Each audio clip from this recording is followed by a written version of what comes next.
Okay. It's mainly a function of time. There may be a gold cost as well.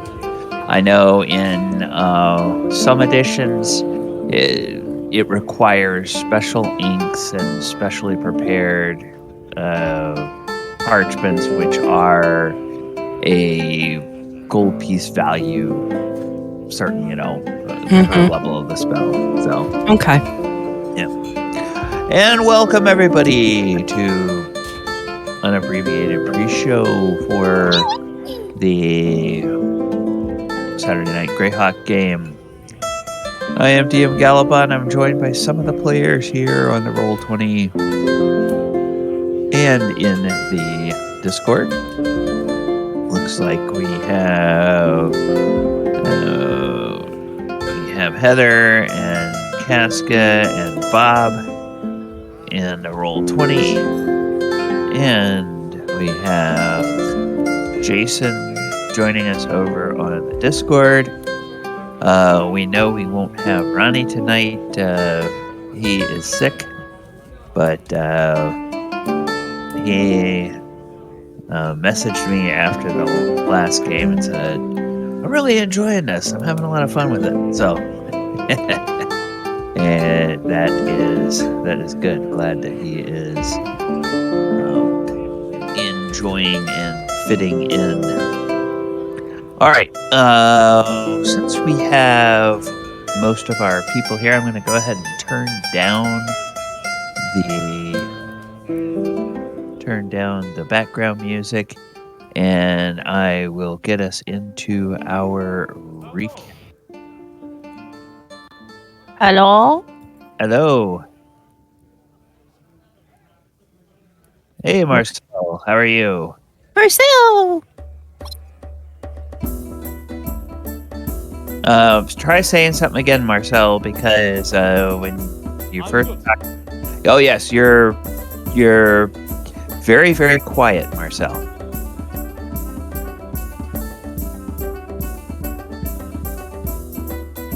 All right.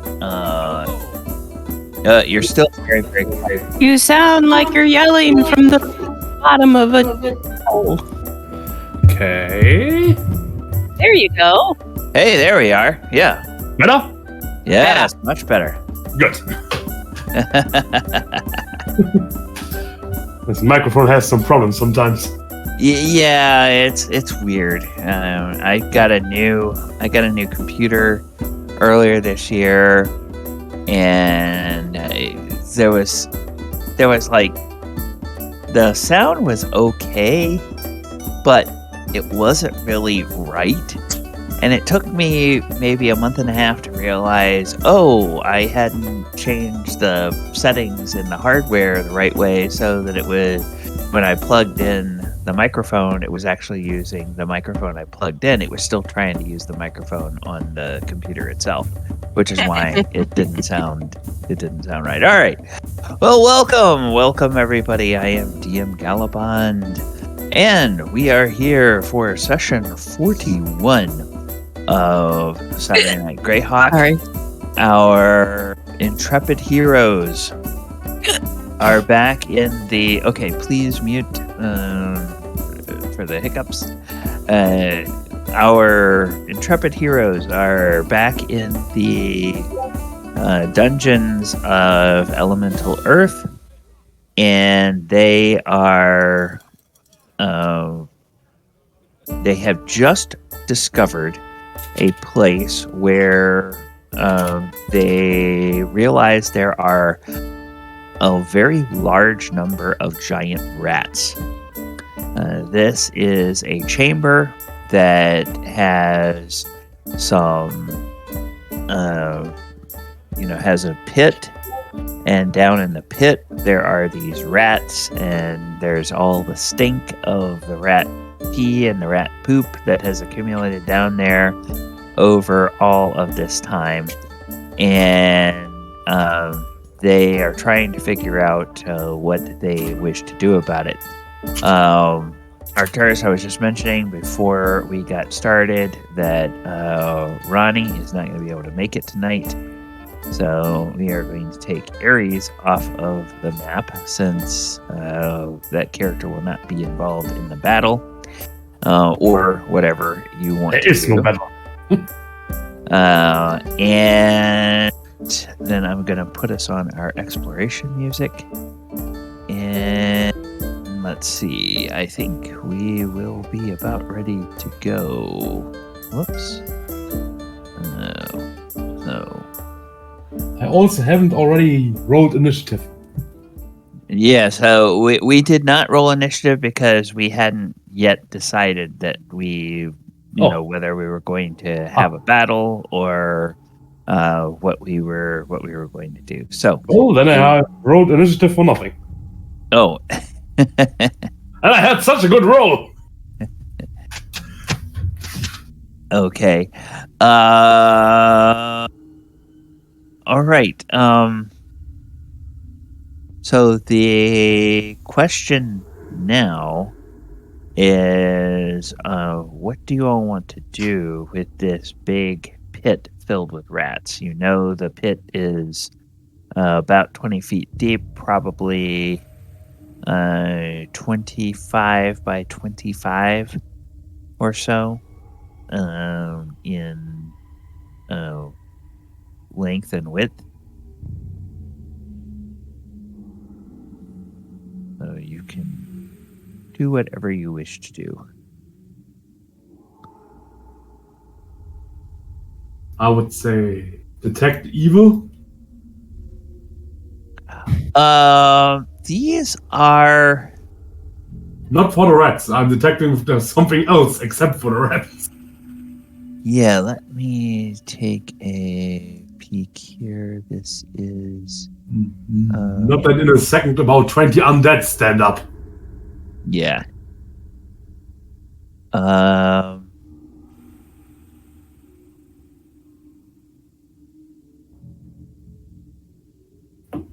Yeah, that's just giant rats. So there's no evil. Yeah. I would first wait for... Well, what should we do with them, man? Should we just let the rats be rats? I mean, do we think there's going to be anything worth salvaging in the pit? Well, I could try to take a look if I see something valuable in there. I think that's going to be hard with all those rats in there. And True. I mean, you can. I don't. Not trying to talk you out of it. I'm just saying. Worth taking a look. At least from the side. Okay. So you say the pit goes deeper? So just for conference, this is... Yeah. The pit is deeper than the wooden thing, right? Yes, the wooden planks here are on the same level as the floor. And the pit itself is about 20 feet deeper. Okay, So Arcturus. Yeah, Arcturus, you move out onto those planks. And when you do, I am going to need to have you make a dexterity check. And I'm gonna fall in the pit. Well, while you're down there, look and see if you see anything worth collecting. I'm gonna die. And all that armor, he's going to drown in the urine. I don't know what you're talking about. Oh. As you can see. Okay, that was a failure. So, what happens as soon as Arcturus steps onto the planks? He is considerably heavier than a cat, and yes, the walkway,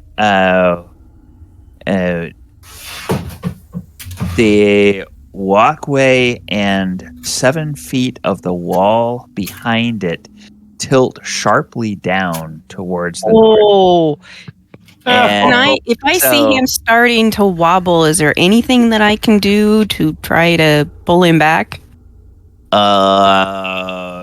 You are a slightly built little half elf, and he is a big human paladin encased in heavy armor. So the only thing you could do is fall with me. So yeah, fall over me. The likelihood is if you try to grab him, his weight would pull you in with him. So you Arcturus are going to fall. When it says casting time 2, what does that mean? That's 2 segments. Oh, okay.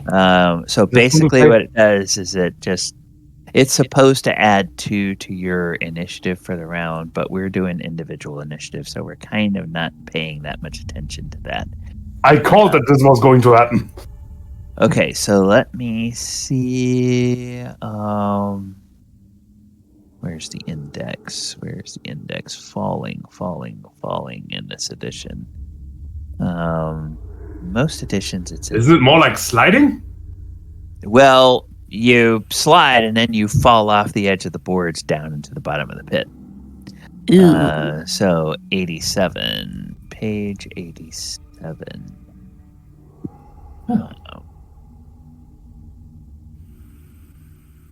All right, so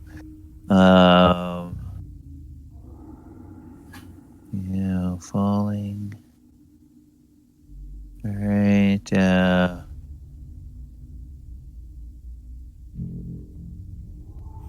God bless it. All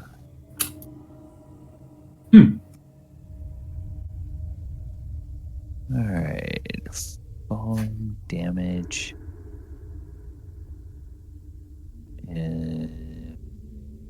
139, 163, 139.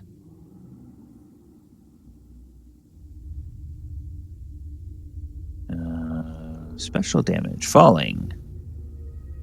Okay, 1d6 for every 10 feet to a maximum of 20d6. All right, so you're only going to take 2d6. So let me roll. You want to roll them? I roll them. I'll roll them. Yes. So 11 points of falling damage. Ouch. 6 health left. Yes. And So he falls in, and immediately, kind of as a conditioned response, immediately a bunch of these giant rats say, "Oh, dinner!" And they begin scrambling over toward Arcturus. So now, Arcturus and everyone else, this might be a good time for us all to roll for initiative. So I'm going to go ahead and roll for these guys. And then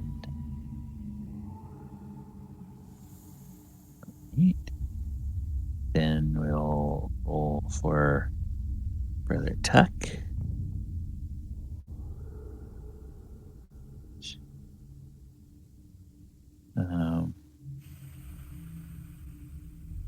And let's see, where's Brother Tuck? Combat. Equipment. Okay.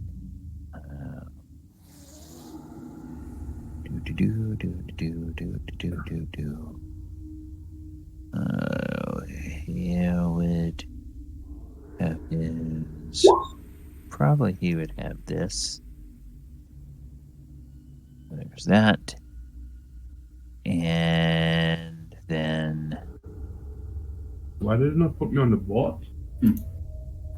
Did you have your... I think, wait, is it working this time if I do it? Yes, okay. Okay. Oh, that pretty much changed by 1 point. I don't care. If there's nothing really between the value of 12 and 11, it doesn't matter. Yeah.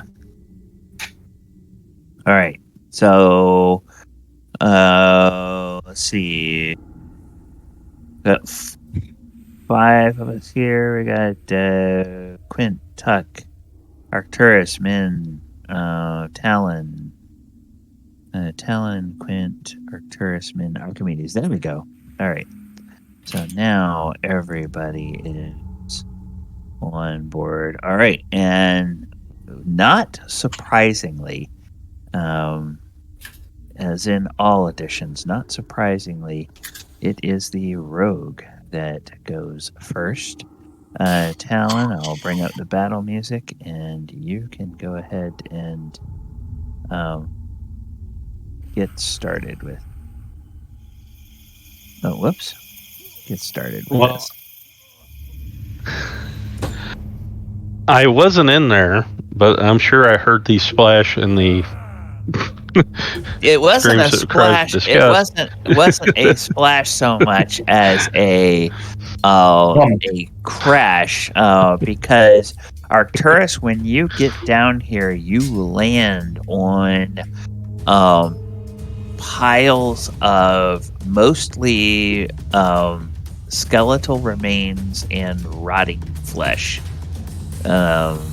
Because it seems to be that with all of the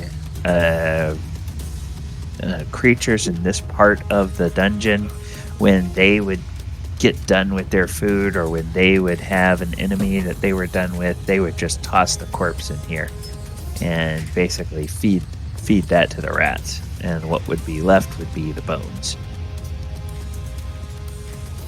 So the floor tips over, and as soon as Arcturus's weight is off of it, it tips back. And so now it is right ways up. But Min, you saw that happen, so you basically saw how it pivots. Yep. Well, I'm only guessing that somebody fell in, but I'm gonna take my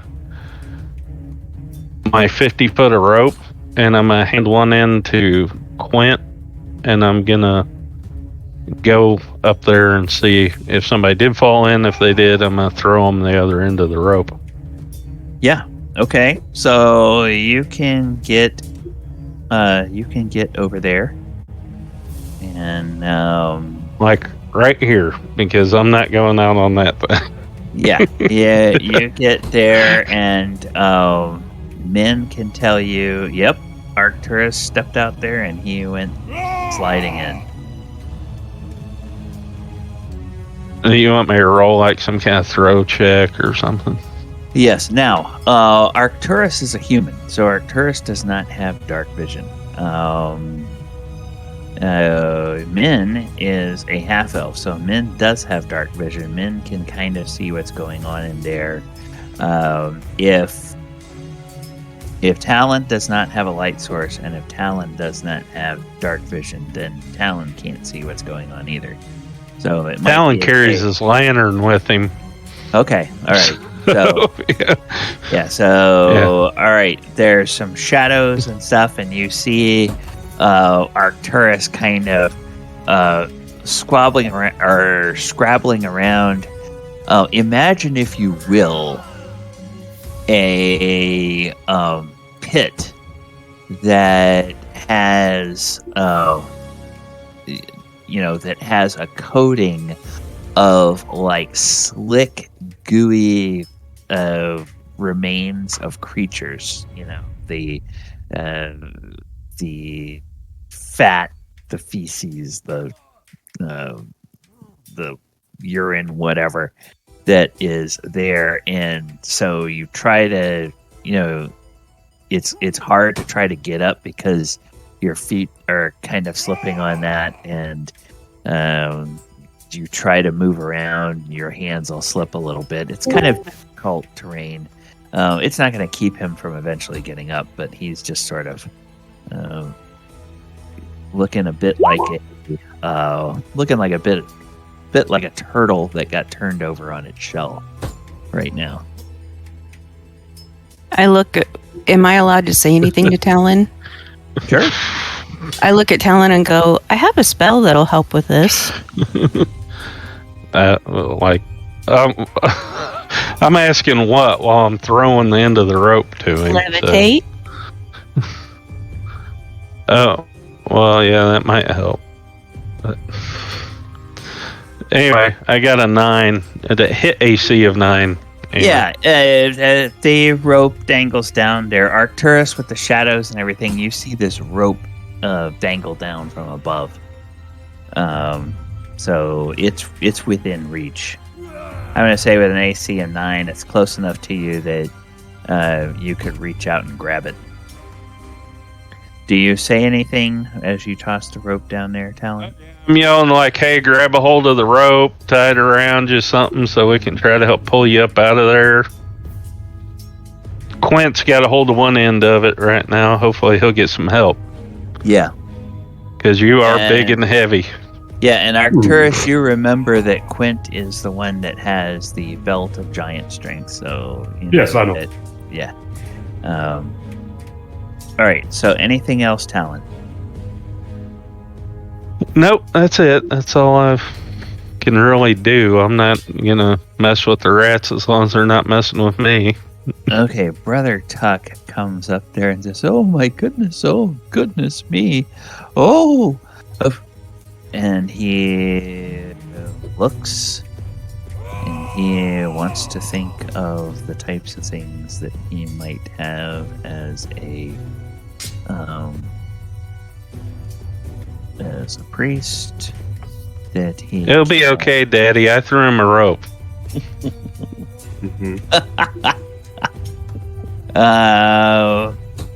He...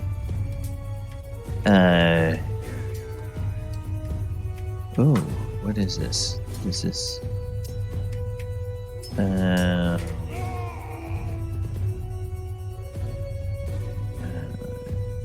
see, let me show you the spell details. Oh, fudge, it's touch. Okay. Touch. Okay.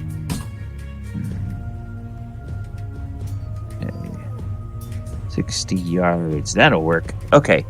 So he walks in there and he will go ahead and he will pronounce a blessing. Okay, raises morale of friendly creatures in any saving throw rolls they make against fear effects by +1. Raises their attack dice rolls by +1. Affects only those already not engaged in melee combat. Well, nobody has attacked anybody, so you're not technically engaged yet. And all creatures in a 50-foot cube centered on the point selected by the caster are affected. So he will center it on himself. And so basically that's going to get everybody in the party and let's say 50 feet.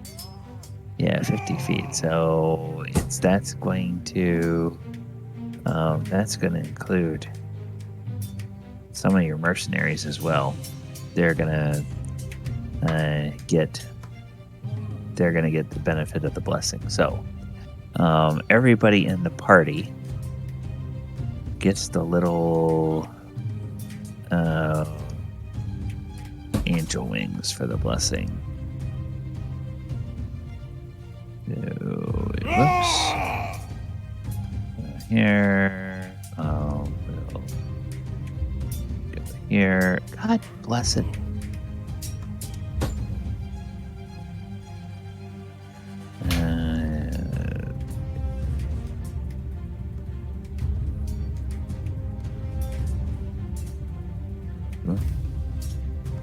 It's going to affect Desert Wind. it's going to affect Wonillon. And I'm not going to worry about the NPCs for right now. So, you guys are all affected. And Brother Tuck says, oh dear. Pull him up, I will heal him. Pull him up.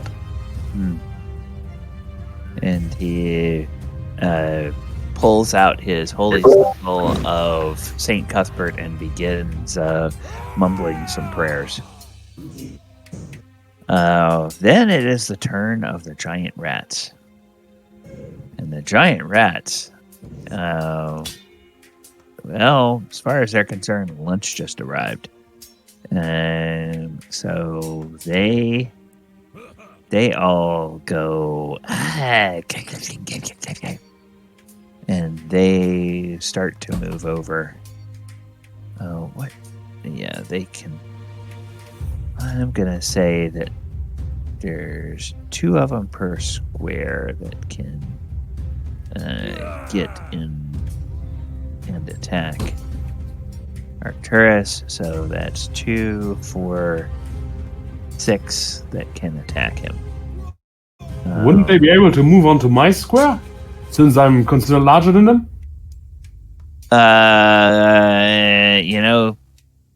Technically, I think you're probably right. So we'll call it 8. We'll call it 8 of them that can attack you. So we'll... Oh, fuck, I could have used my DM inspiration. Yeah, so there they are. So these 8 are going to try to attack. And they just get a bite. And we'll do... Oh. No, sorry. That's not it. I'm going to try again. 1, 2, 3, 4, Hits. 5, 6, 7, 8.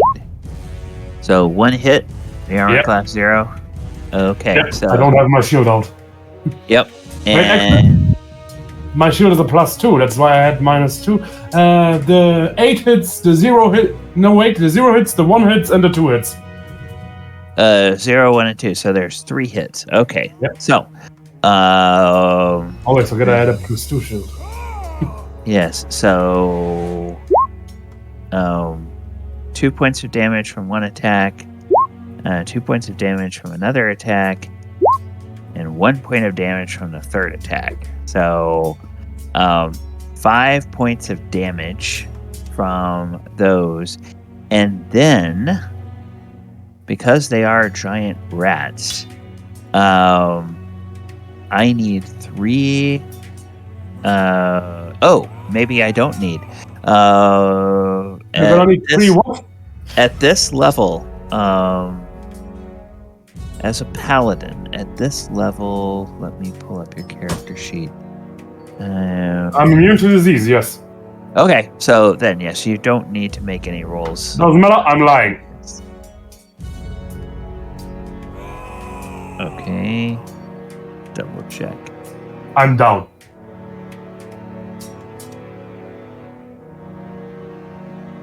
Okay. No, not I'm lying. I meant I'm lying on the ground. Yes, you're I laying. didn't mean that I'm lying. Yeah. Yeah, you're laying down on the ground. So, I think that you are immune to. Yes, a paladin is immune to all forms of disease. All right. So they gnaw at you, but they cannot confer any disease to you, these disgusting creatures. All right. And that is really all they can do. Min, what would you like to do? Is he still stuck in there? Oh, he is. Arcturus, I think you took away too many points. Nope, I took the right amount. So you were down to 5? Yeah. And so, all right. Well, that changes something, Min. He is like, ow, ow, ow, and then you hear him, or he quits yelling, and he seems silent, and all you can hear are the sound of the little scrabbling feet of the rats. Gnashing teeth. How many pounds does he weigh with his armor? Oh, enough to trigger the trap. Give me a second. I think that's about 400 pounds. So, Wait. is it what kind of armor are you wearing? Plate. You're wearing plate. Kilograms, so it should be. Yeah, plate about 50 is pounds. like 65 to 70 pounds by itself. Then there's the weight of his shield. Then there's the weight of his weapon, and then there's his weight. Not to mention the weight of all of his other gear. So he's probably got easily 100 pounds of gear on him, as well as whatever he weighs. So let's go with 400 pounds. Give or take. Okay, so you have a maximum of 500 pounds you can do with levitate. So What? I think 400 is a bit much. Probably like between 325 and 350. Really Because so if you were a, let's say you were like a big, well-built 200-pound guy, and you had another 200 pounds of gear on it, you just have a hard time getting around. So, even if that weight is distributed. So, I'd say maybe it's like 100. Well, I myself would have, if I would have been a bit, I would be about 264 pounds. Which I would be can lift almost- 500. I don't think it's an issue right now. Yeah, I don't think it's an issue. So I kind of try to lean over this corner as best I can and do my finger waggling, and after having pulled my book out so I can do the spell, and then...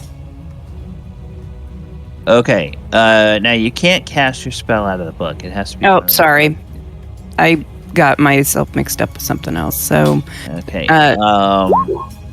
now I need to double check something on levitate.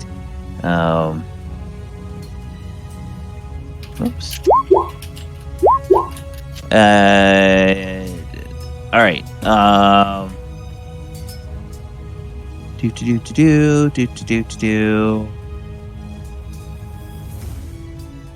I need to check and see what range levitate is, because that description doesn't tell me.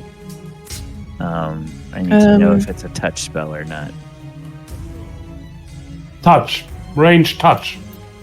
Okay, so yeah. Shit. How far down is he? He's 20 20 feet feet. down.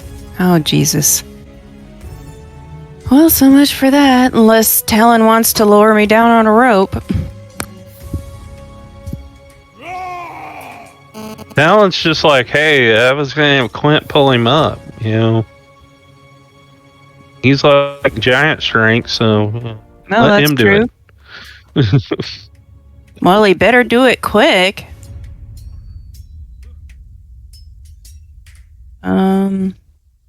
All right. Well, so much for that spell. Okay. Oh, I tell you what. Think of something else to do. While you're thinking of something else to do, I am going to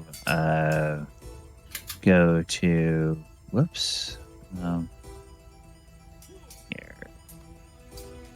I am going to get. I can always cast Phantasmal Force and make it look like a big, mean, scary cat. Yeah. So then let me go over here. What level are you again, Min? From Wizard? 5. Okay. That makes sense. right. So, Aries, you were a cat last time, so we're gonna put you there. We'll put your main token over on that other layer for right now. Everybody, sorry I'm late. No, that's all right. That's all right. And while Min is figuring out a different spell, if you pull up your character sheet, we'll get you into the combat, let you roll initiative. If you pull that character sheet up, if you go to your if you go to your weapons tab on the character sheet, we set up your weapons, right? We put your scimitar in and all that kind of stuff.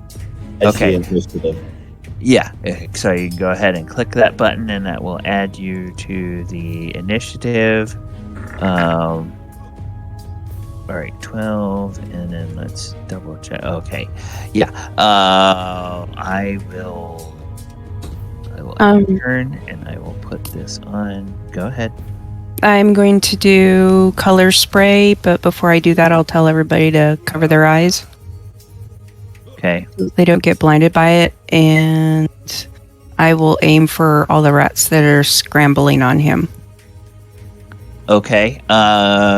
Click the thing so we can see what area. Yeah. Oh, come on, really? One whole flipping creature. Okay.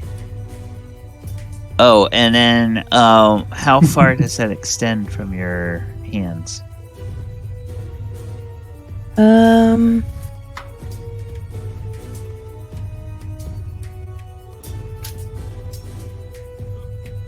It actually doesn't say.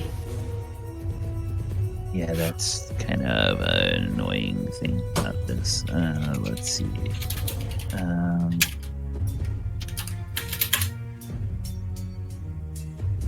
Wizard spells. 5 times 20 times 20 feet. All creatures above the level of the spell goes to 6 level. 6 to, okay, blind. Okay, yeah. Yeah, it's right there at the beginning of the thing. The area of effect is a 5 by 20 by 20 foot wedge. So to get down to the floor, you'd basically have to lay down to cast it on them. Which I could do. Yes, you could. And it's going to affect one creature. So, I mean, you can do it, but luck of the roll, I guess. I don't know. All right. Okay. I don't have anything else. Yeah, so it has to do a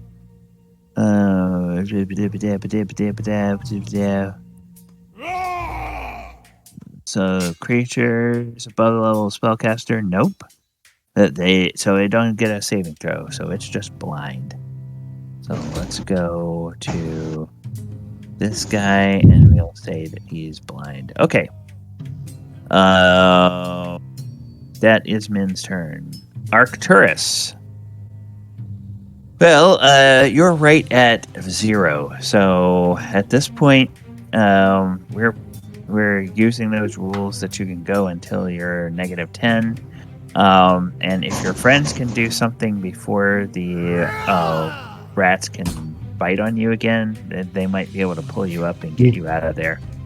Just need to say, how many hit dice do these giant rats have? Oh, they're very, very weak monsters, but the thing is, there's a ton of them. So you have to have less hit dice than Ming. Oh, yes. So that one didn't get a saving throw, but she was only able to affect one monster. Exactly. Then they are unconscious. If they have less hit dice than she. Then it's yeah. Okay. Unconscious. I'm just reading through the spell. Okay, a death save, you say. No, there's not really a death save. It's just, there's not really a death save. So,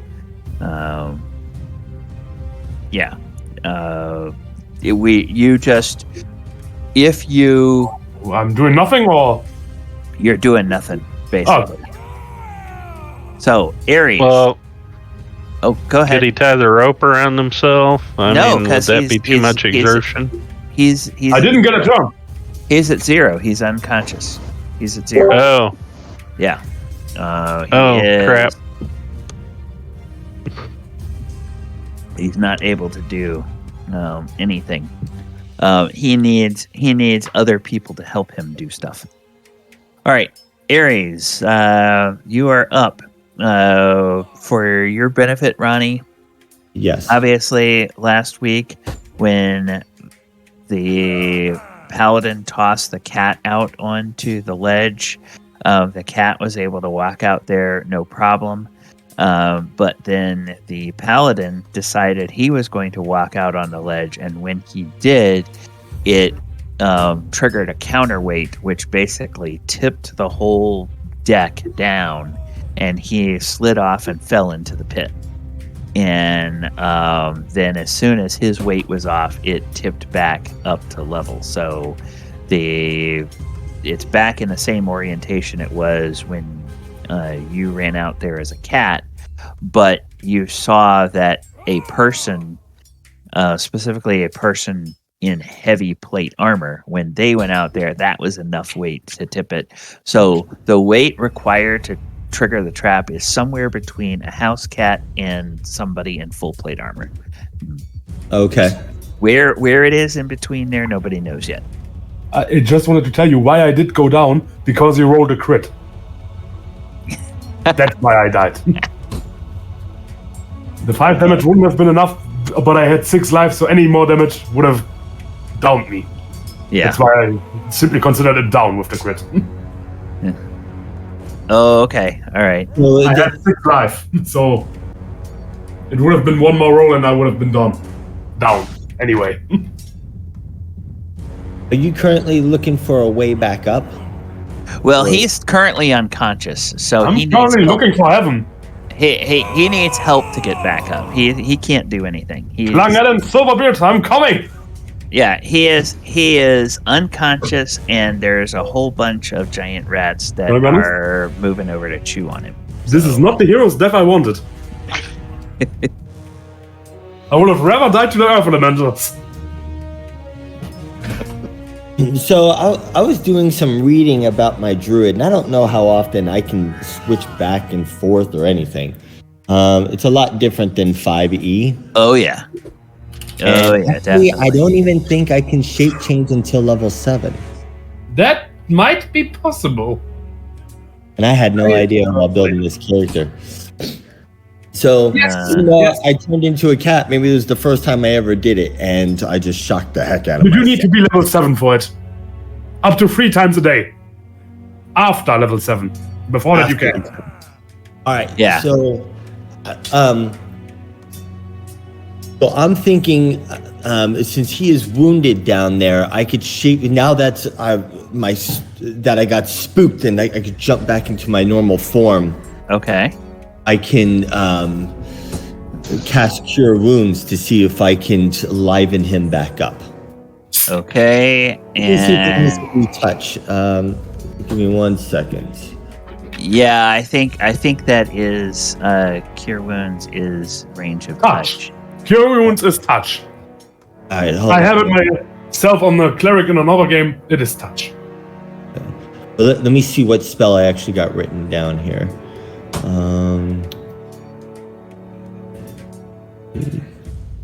We don't have a bard with a healing word, do we? Well, we have a No. bard, but you have a bard that has Featherfall that could probably give him a healing a potion. yeah. All right. I have Cure Light Wounds when casting this spell and laying his hands. Okay, so it is. I do gotta lay my hands. Yep. So would I be able to cast it Featherfall onto myself at the edge of the walk and the planks, walk onto it, and then just kind of float down You know, without triggering the trap? Archimedes, technically probably not, but what I would allow you to do is I would allow you to do kind of the bus surfing or subway surfing bard thing, where you get your spell ready, you step out onto that tilting platform, and as soon as it starts to tilt, you can hit yourself with Featherfall, and then when you slide off the edge, you'll just float down. And Perfect. You won't take any That's what damage. I'd like to do. So you could. Now- I would let you do that. Okay. So, with that in mind, Featherfall is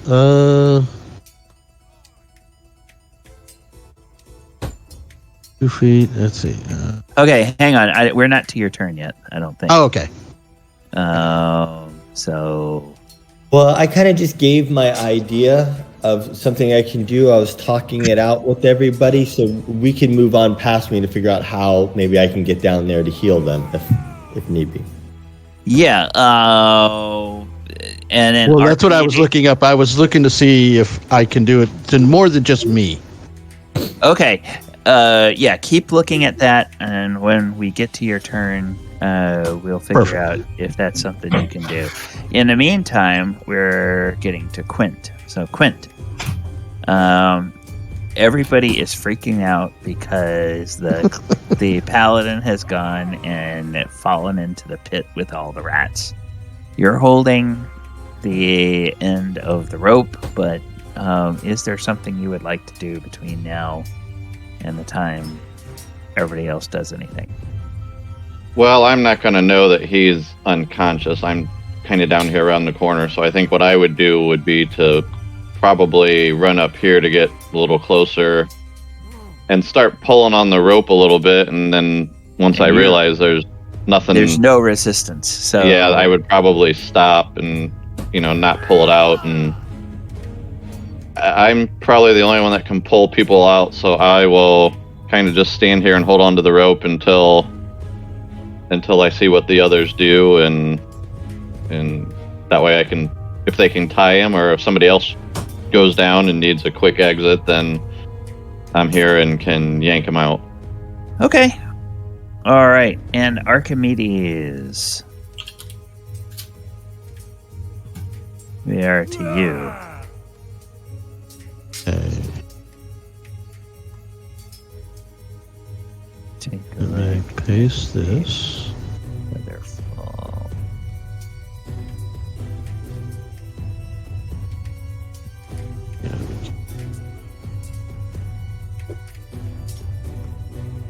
And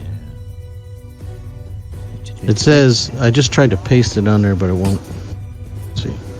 all right. Featherfall affects one or more objects or creatures in a 10-foot cube as long as the maximum weight or does not exceed a combined total of 200 pounds plus 200 pounds per level of the spellcaster. Fourth level. Your fourth level, that's 8, so it's a total of 1,000 pounds. So you could easily take somebody with you if you wanted to. So I would do the who is it? Talon, who has the gloves or whatever, the strength. No, that is Quint. It's Quint. But Quint has to stay up here to pull people up. He does no good going down there because he can't fly. If you wanted to take somebody that could perhaps lift people up, you'd want to take Min because she has the levitate spell. Levitate spell? Okay. Yes. Well, so then it'd be me, Talon, and Min. Min could adhere to whatchamacallit, and Talon and I can make sure the rats don't attack anybody but us. What? Well, how did I get volunteered in this? Well, you don't have to. I mean, you could stay up here and pull on the rope that's going to be hooked to Arcturus. Yeah, I like that idea. Okay. I don't want to go down in the poo. Oh. No, thank you. Oh. Well, would anybody else want to safely? Or if even the cleric, I mean, even if he wants to go down there and heal him. Brother Tuck says, "Oh, well." Or you I can will. wait till he comes up. One of the two. I'll do what I can. If it will help. Certainly. Okay. So, Archimedes, you move over there, and Brother Tuck will move over there, and it starts to tip, and Yeah. you guys float down, and you land there on your feet. Okay, and Actually, I would have wanted it the other way. okay. If you have Brother Tuck there and myself in Brother Tuck's area. That way Brother Tuck can adhere to either tying the rope or doing something to him while I fend off the rats. Okay. Sounds good. We have that there. All right. Okay, so that you guys are down there, and stuff is going to happen when turns come around. All right, Talon, you are up. Anything you would like to do between now and or before they're ready for people to pull on the rope? Well, if I can see rats that are close, I will try to hit them with my sling. Sure, you can see. I'll say that if you swap places with men, you could probably see like this one and this one. There's this one that's unconscious. That's no good. This is probably blocked by a corner from you. But yeah, you could see these two. Oh, my weight limit is currently 1,200 pounds. Oh, okay, cool. Nice. Okay, well, I'm just going to shoot at the closest one All right. Then maybe, over okay. here. Yeah, this one. Whichever one's closest in that general direction. Yeah, probably that one. So, go ahead and make your attack roll. Oh, yeah. The one will hit.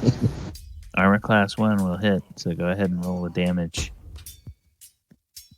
You hit Arcturus right on the head. Very nice.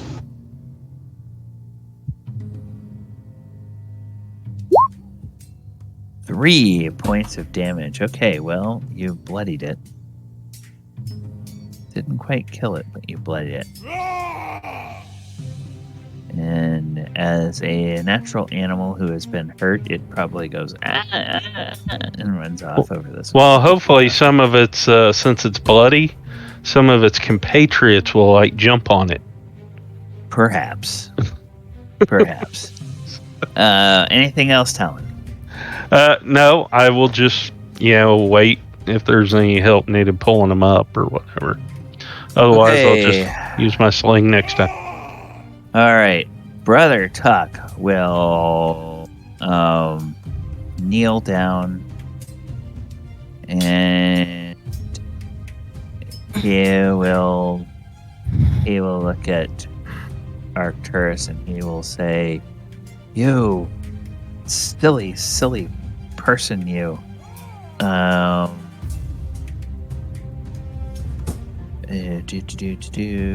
Just.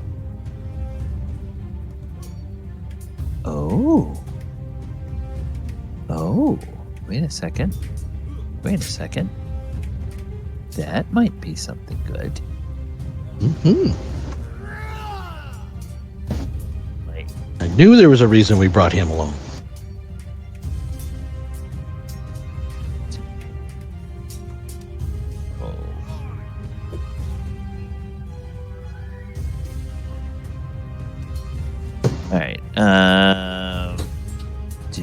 do.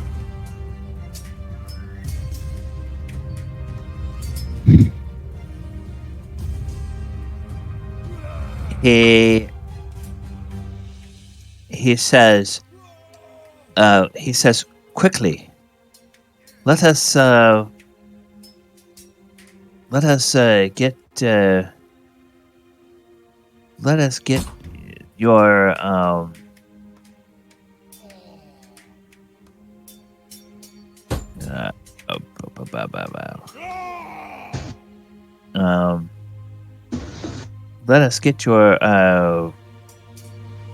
oh no, that's no good. That doesn't work. All right, so that's it. All right, so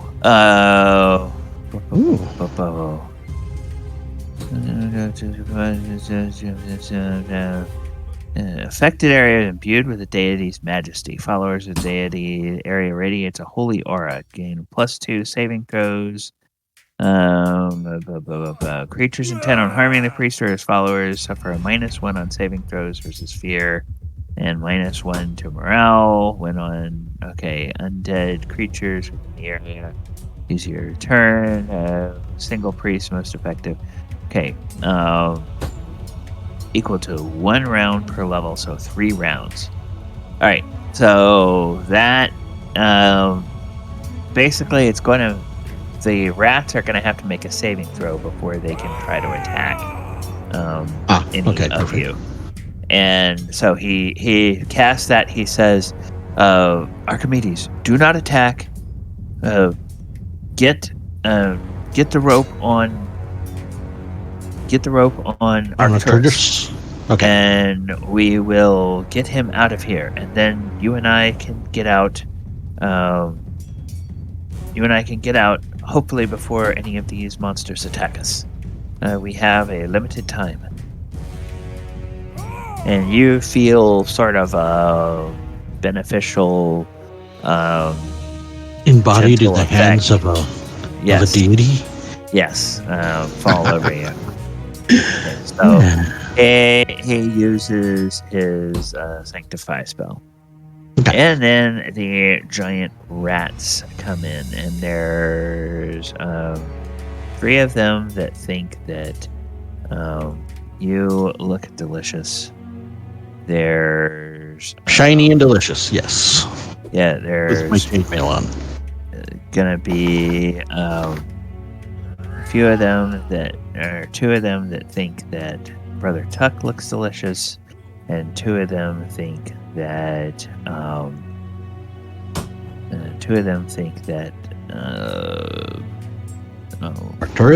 Arcturus looks delicious. So it's 3, 2, and 2, but they have to make saving throws versus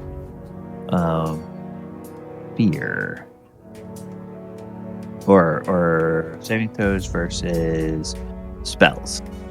So first we're gonna make the saves for 3 on you. That's a failure. That's a failure. That's a failure. Now the 2 on Brother Tuck. That's a failure. That's a failure. And the 2 on Arcturus. That's a failure. That's a failure. So they all fail. They are unable to attack you. So they spend their turns just sort of confusedly sniffing the air and wondering, seeming uncertain, and they don't attack. So Min, Yes. you are up now. The bard and the cleric went down to help. Arcturus is still down, but the monsters didn't seem to attack anybody. Is there anything you would like to do, or are you going to wait until it's time to start pulling on the rope and pull people up? I guess I'll just wait until it's time to start pulling people up. Okay, Arcturus, you're unconscious, but you Yep. you lose 1 point of health this round. So you are down to -1. But the cleric did something to keep you from getting attacked further until they can get you up to safety. So then Aries, you are up. The monsters or the rats seem to have quit attacking. You can tell with your half-elf dark vision that the rats are just sort of looking confused at Archimedes and Brother Tuck and Arcturus. Quint has that belt of giant strength and the rope. Min is getting ready to haul on the rope. Talon is getting ready to haul on the rope. What would Aries like to do? Is there enough rope that I could grab onto it? Oh yeah, it's a 50-foot rope, so you could grab on and wait until it's time to start pulling. All right, I'll do so. Okay. And my turn now. Okay. Quint, other people are there helping you, but you haven't heard the signal shouted from below that you're ready to start pulling up Arcturus yet. Yeah, I'll just get ready. I think right here is a little better angle to maybe pull him up, and a little easier for everybody to grab hold and help pull. So okay, move it right there and get ready. All right, Archimedes, you're gonna tie the rope onto Arcturus. Yes, I'll make the noose tight around his neck and tell everybody to pull. No. I was going to tell you to be sure to tie it around his neck, but Yes, I'll secure it around the chest and everything else to make it look like a nice harness area kind of area. Pick them up through the shoulder. All right. Okay, so you've got it all tied tightly. And then, I think for the four of you that are pulling, I think we will go ahead and let you go on Talon's turn, since all you're doing is pulling. So, Min, Aries, Talon, and Quint, you're just gonna basically pull Arcturus up. Yeah, I think so. Okay. All right. So you guys can go move your characters back to whatever square you all want to be in. I would suggest maybe back over here to the corner, or maybe back here by the hallway. And then we'll just kind of pull Arcturus more or less to safety. Like right there. Alright, so he is up, he is unconscious, he's got a rope tied around him. And that gets him out of danger. However, Brother Tuck and Archimedes are still down in the pit. And let's see, Brother Tuck.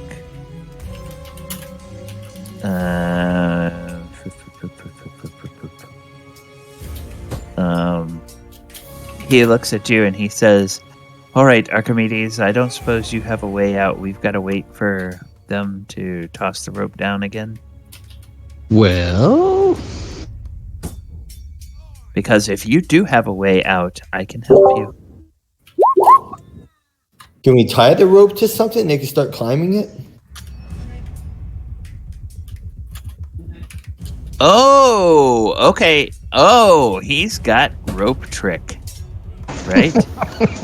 yes. He's got rope trick.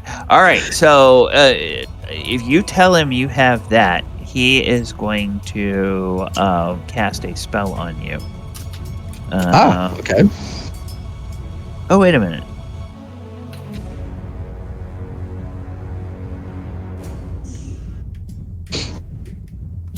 Reach a normal space of zone. Okay. He will cast Lighten Load. Oh, nice. Okay. Spell affects one pile of objects whose volume is equivalent to a 10-foot cube. After the spell is cast. Oh, okay. Phooey, that actually... Okay, yeah, he would know better than I do. That doesn't have any effect on a person. It's got to be a pile of objects that's not being worn. So he can't basically touch you. But your thing, it's just spellcaster up to 7 others can climb up the rope, disappear into space. Rope taking down. Yeah, I'm not looking to go into the extra minute. I'm just looking to go up to the distance of where we can get right off of the rope and go right up into it. Yeah. All right. So that sounds good. So you put that up there and you place it in such a way when it comes. Actually, are you hurt? Am I hurt? Yeah. Do you have any wounds? I think I have I think I took 2 hit points, 3 hit points. Let's see. All right. Oh no, I'm full. Okay, he'll. I'm taking any damage. Okay, then he then instead of doing the light and load, he will do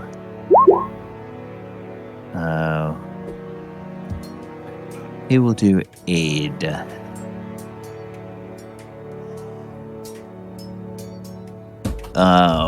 So the recipient of the spell gains the benefit of a blessed spell +1 to attack and saving throw, and a special bonus of 8 additional hit points. So he touches you with that, and so now you have 8 temporary hit points. Right. Okay. Perfect. And he says, "Use them well." And then he kind of looks nervously at the rats. Speaking of which, there are now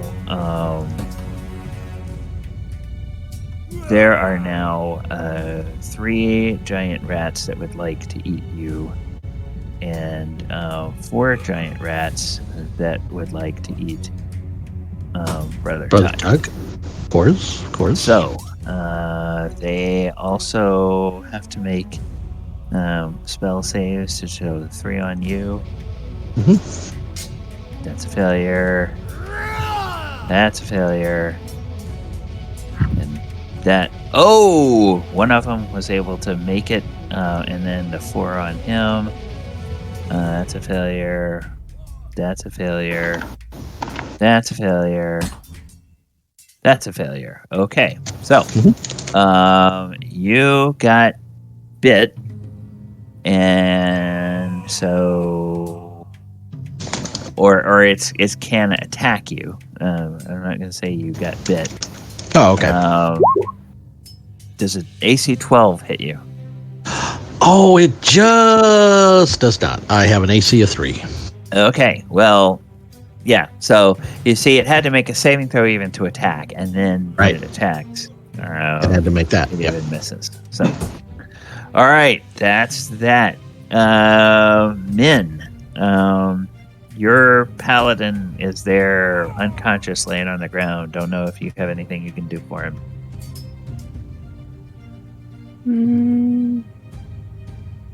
Don't finish off the job. That's not helping. We'll wait till you get Giving to me my... a quick and painless death is not helping. I thought you wanted to go to Stovall Core. Silverbeard. Clang Adam Silverbeard. I really don't have anything. Silverhorn. Okay, all I right. can. Yeah, I don't have anything. All right, okay. So, Min frets over the paladin. Arcturus, you can lose another hit point. Aries, the paladin, stinks like rat pee and rat poo. His nice shiny armor is all covered in that, and he's unconscious. Anything you would like to do? Yes, I can lay my hands on him and start to heal him. Okay, so you can run over there and do cast a Cure Light Wounds, and we'll see how many points he gets. And Arcturus, for healing, I think I'm going to use... I had decided that I'm going to use the rule that came in like with 3rd edition, where anytime you're unconscious and you get healed, it starts at 0, and then you just add the hit points from there. So, because there were in some of the way the old editions worked, it was possible that like you were in the negatives and somebody did a cure wounds on you, and it was a really bad roll. It would still leave you in the negatives, and it's like, okay, come on, that's kind of dumb. But it does make sense. Body gets always worse. Yeah. My options to click on is initiative, roll special effects, or roll template. Oh, okay. Roll spell effects. Go ahead and roll spell effects. Okay, I think I just did. Okay. Yep, you did.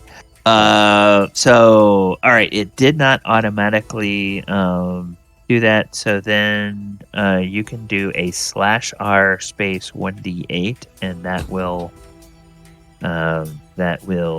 determine how many hit points he gets. Okay. Did a 1d8? /R, yeah, space 1d8.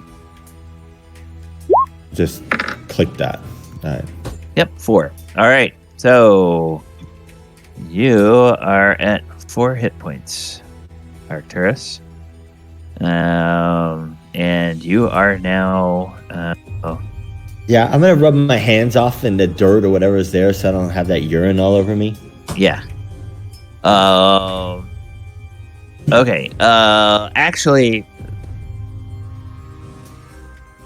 I'm going to say, Min, you did have something you could do. Would you have untied the rope around Arcturus so it could be used to help get the others up? Yeah. Okay, all right. So, yeah, let's see. So that rope is untied. All right. And Quint, you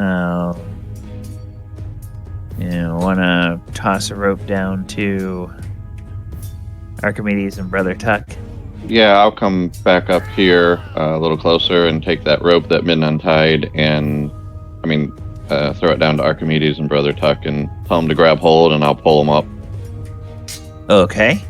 All right. I don't know. Archimedes is doing rope tricks, so... Oh, yeah, that's true. That's true. So,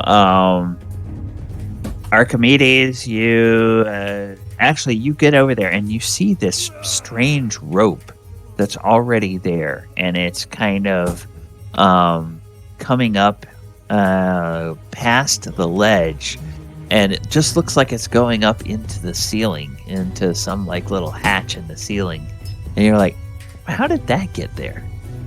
But it's coming right next to that corner there. So Archimedes, you see Quint, he comes over, he looks down at you, he looks up at the hatch, kind of scratches his head. It's my safe place. Okay. It's one of those bard tricks. All right. As I'm ushering Brother Quint up the ladder. Brother Tech. Up the ladder. Like, go up the rope there. Go up the Okay. rope. All right. He won't be able to do that until his turn, but as long as you keep that in place, both you and he can get up before the rats go around. Rats come around? Okay. Yeah. So if you go up now, he can come up on his turn, and you guys will be safe. Okay. All right. So Archimedes climbs up the rope, and then you can move your token anywhere over here that you want to get out of that pit and off of the ledge. So do that. Talon, Archimedes climbs up a rope without anybody needing to help. And then a moment later, Brother Tuck climbs up and gets over here. And he just is like, oh, this is awful. Let's get out of here. Let's get out of here, please. Oh, this is terrible. And Y'all stink. yeah. And he reaches down and he wants to pull up, he wants to help Arcturus get to his feet. And that is the end of the combat. So I'm going to go ahead and move us back to our exploration sound. Congratulations, you guys have solved the rat trap puzzle.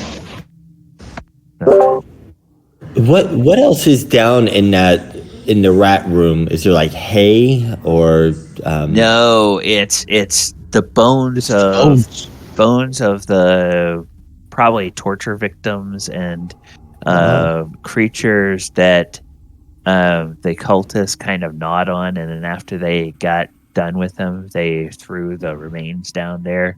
So the rats kind of are like the garbage disposal? Kind of like garbage disposal, yeah. Perfect. And Hey, by the way, can you hear my background noise? not a whole lot. I think you're on push to talk, so that's fine. So Well, yeah, I keep shutting it off. I just wanted to know if I needed to pause it or not. Okay. yeah. Well, we don't hear it over your talking. So yeah. All right. Then let's see. That is the end of the battle. So I'll go ahead and that. All right. So Arcturus, you have felt better. Well, definitely. Yes. We're already coming back from the dead again. Yes, but you're awake. And Ugh. yeah, Fucking rat! I stink like hell! Well, yes. you owe me a clean rope. Well, you can get the rats. Make yourself a rope out of the rats, please. Do I look like I have a rope? I'm just saying, when we get back town, you owe me a new 50-foot silk rope. That's all I'm saying. Silk rope? Yeah, who do I give this rope back to? Who's carrying it? It's mine. I'll take it back. Okay. Silk rope? I'll wipe the nasty part on Arcturus. Ugh. You always stink, but it's gotten worse. Well, I haven't done my godly shower yet. In blood. Yes. And Wonillon says, Oh, thank goodness you all are okay. Oh. You say there's rats down there. Ugh. That's awful. Yeah, step out on that platform. You can see them. No. I think I'm fine. We already did that. Here. Yeah, we already did that. We slid forward. All right. So, yeah, Brother Tuck is keen to get out of here. All right. So where to next? Or do you want to devise a plan of dealing with those rats that doesn't involve sending people down there into their midst? Seems to me they're just rats being rats. Leave them alone. Yes, they're now following us out, right? They're just staying in the. Yeah, they can't climb. Yeah, those rats. They Yeah, couldn't I throw don't oil know. down there and let them burn. My initial Oil idea was was on the to water. burn them, but I don't think we really need to. Yeah. We don't need to, but we could. I would like to. Well, That's was there gonna- any hay or straw in any other rooms? Something that we could burn to throw down there? I have oil. You have what? Oil. I have Oil. a flask of oil. Well, I can definitely send a fire down there. I don't know how much a flask of oil will do in there. Well, there's it's- also, you guys have also found, at least in one or two other places on this level, you found like a barrel that has several gallons of oil in it. So, I mean, you have. I say we take one of those barrels and throw it down this flight of stairs. I agree. Let's do it. Let's burn these rats. And where's all the smoke gonna go? I don't care. I want to see those rats dead. Well, it's probably gonna fill the halls. Well, then let's go out afterwards and rest it's- for a bit. It's gonna make it hard. to breathe. Just didn't leave the rats alone. I don't know that I want to smell They like burned almost rat. killed me. I'm good with leaving the rats alone. There Yeah. seems to be some other more important stuff that maybe we should handle. Yeah, Okay. Yeah, like healing you up would be one of them, wouldn't it? How many are you at? Is the room down there on fire? Nope, the room is not on fire. Does look like it. Oh no, that was a room where they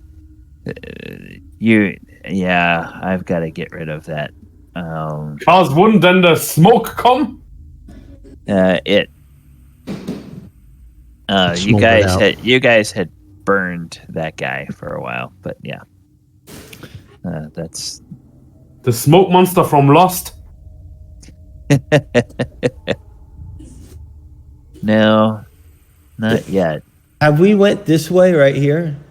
I'm sorry, I've got to zoom out. Where are you? I don't think so. Oh no, you haven't. You haven't gone over that way yet.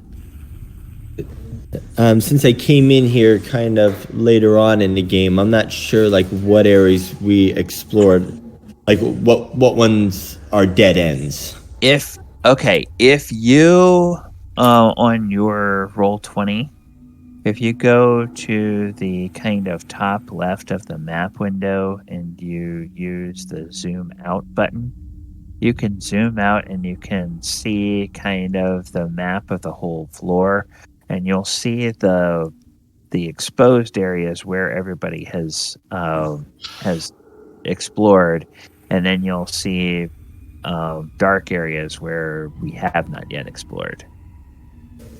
So, Okay. All right. so that's kind of where everybody is at the moment.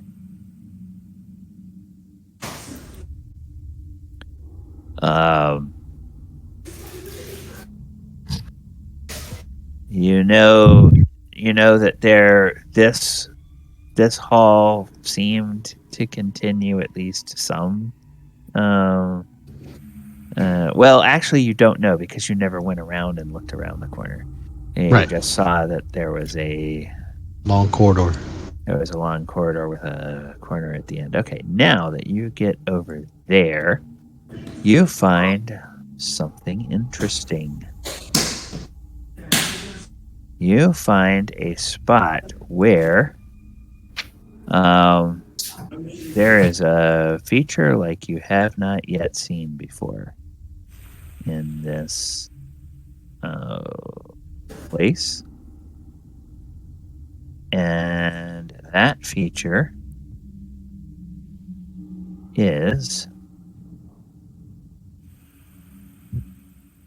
a spiral staircase going down.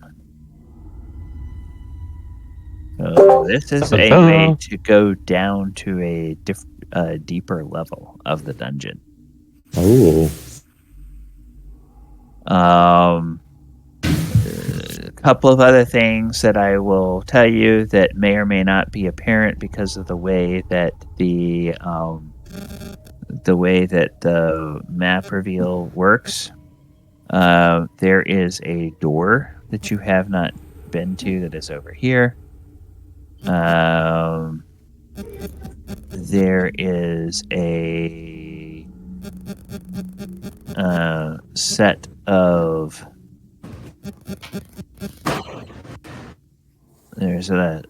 stairs over here that you guys would have seen as you're going past that area. There was, back when you were looking at it, there was a continuation of a hallway here and a continuation of a hallway here that you haven't yet explored. There is a wall here, another one of those walls where, try as you might, you can't find any way through it. So it's probably just a wall, but with that weird angle. There's something. Maybe there's something beyond that wall. And then way down here, there is a door. We haven't explored a lot of the downside. Yeah. Yeah, and you remember from the prisoners that you rescued out of this room here, you remember that this spot here, they told you there was undead beyond that. One of those stairs right there. The big stairs? Big stairway? Is that where we came in from? No. I see it's on both sides. Okay. Yeah.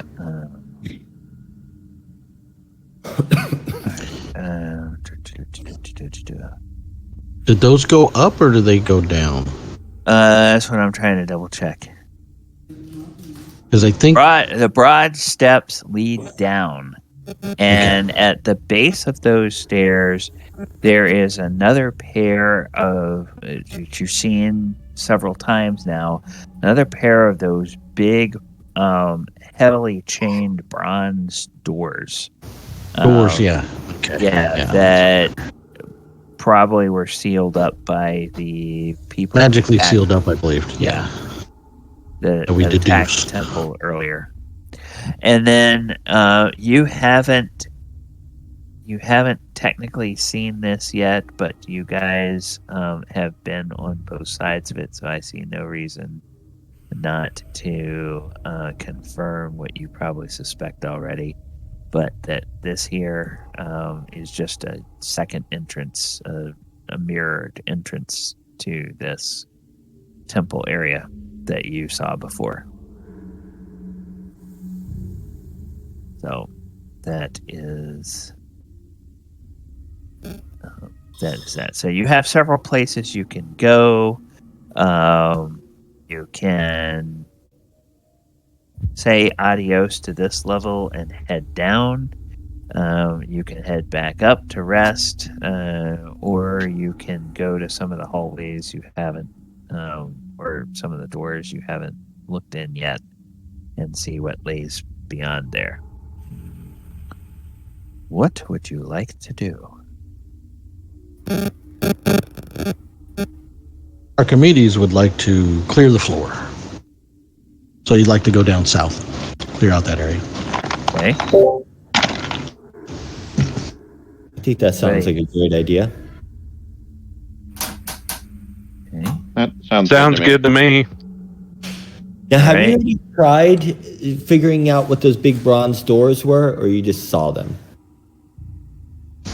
Well, we think what they are, the actual closing when they first did the Temple of Elemental Evil to magically close them and keep them closed. Oh, okay.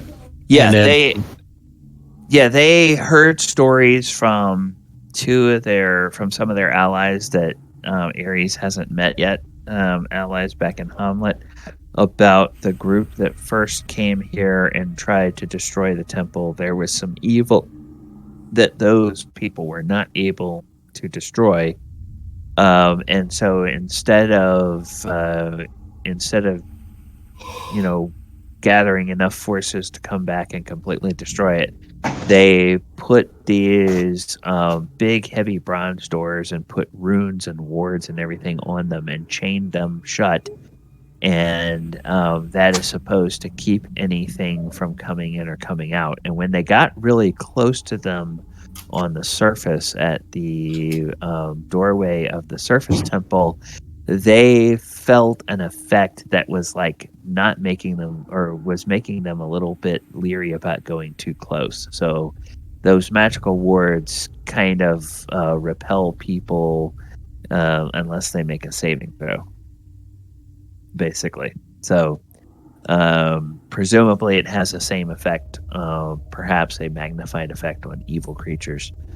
But it looks like something that the people that were here before did to try to keep whatever is still lurking in the temple from getting out. Now, that was before the earthquake that opened the little fissure that this party has been using to get in and out from the tunnel that leads to the well near the safe cottage.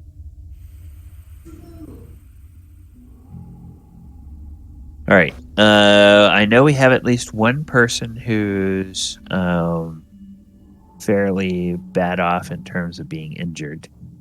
We have a couple of people who either didn't ever fix their tokens if they healed damage or have taken damage since they were last up top. And because the few other tokens are showing some damage. So I am going to let you guys use break time to decide whether you want to go have a rest montage and then come back, or whether you want to push forward without a rest. And it is the top of the hour, so that is time for us to take our break. Viewers, thank you for joining us this evening. We are going to go ahead and take a little bit of time to use facilities, figure out what the PCs want to do, and then we will come back and we will be here for the next part of our game. I am going to put the timer on and put the music up, and I'll step away, mute myself. You guys can either stay here on the stream channel and chat, or you can move to the off-stream channel and chat if you wish. I will be back in a few minutes. Well, I am only missing 2 hit points, so to me it's not that important, but maybe to get my spells back. I know I've used 2 so far. I don't know how you guys feel about that. Could probably just rest in the dungeon. Ooh, no, that's a bad idea. No, just kidding. I mean, you could secure a door or something like that and take watch. I prefer to rest in the sunshine. Okay. Yeah, what we do is we end up going back to the safe house and then coming back down. All right. That's what we do. That's where we do the resting, so that everybody can get their proper rest without having to do watches or anything else. Okay. Well, do you guys need to do that? Well, I'm down 10 hit points, or actually 13. So, yes. Okay. Well, I mean, I'm good with going up there. I'm probably the one that needs it the least, but I mean, I wouldn't mind getting my shape-shifting form back and stuff so I could change into something else instead of a cat. No, yeah, that's fine. Okay. All right, I'm going to take a quick break.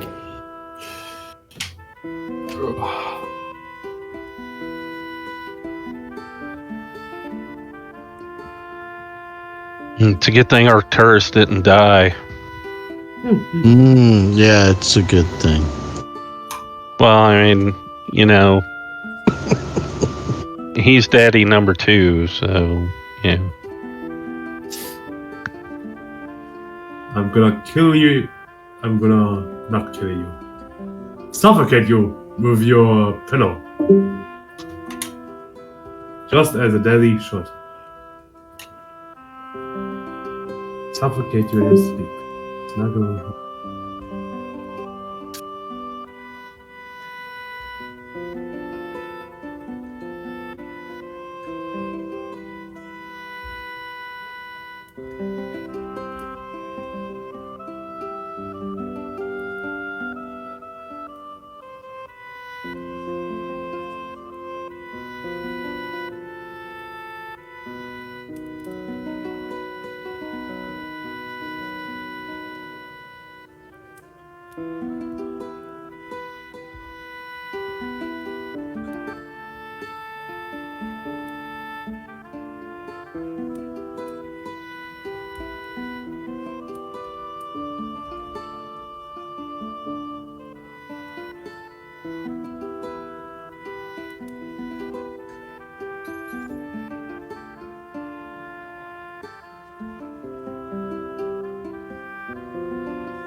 did we lose Marcel at the break? Did he have to? Yeah, he said he was tired and he wanted to get some sleep.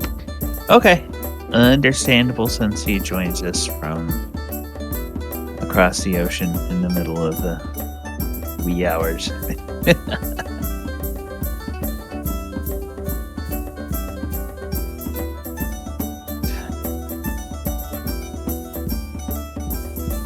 I think we decided to go up top and rest and then come back down. Okay. That sounds like a plan. I'm going to take Arcturus' character and move it to the DM layer for now. All right, I'm back. Okay. All right, we have everybody back. It looks like we do. All right. If we have everybody back, I'm going to go ahead a few seconds early, and I'm going to bring us back to our map. And I'm going to change our map to our music to the daytime outside.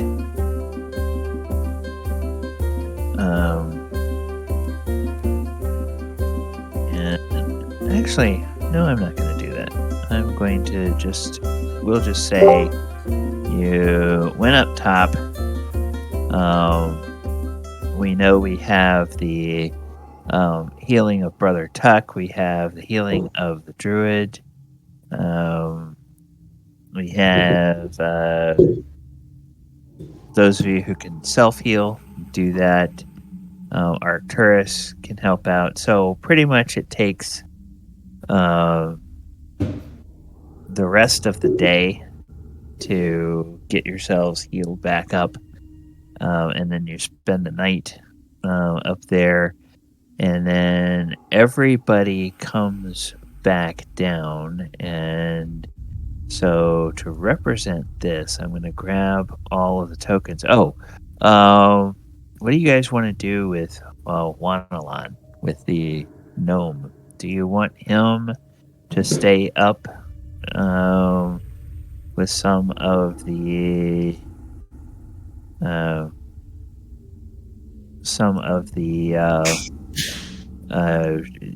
people up top, or do you want to give him a weapon, armor, and ask him if he wants to come and join you?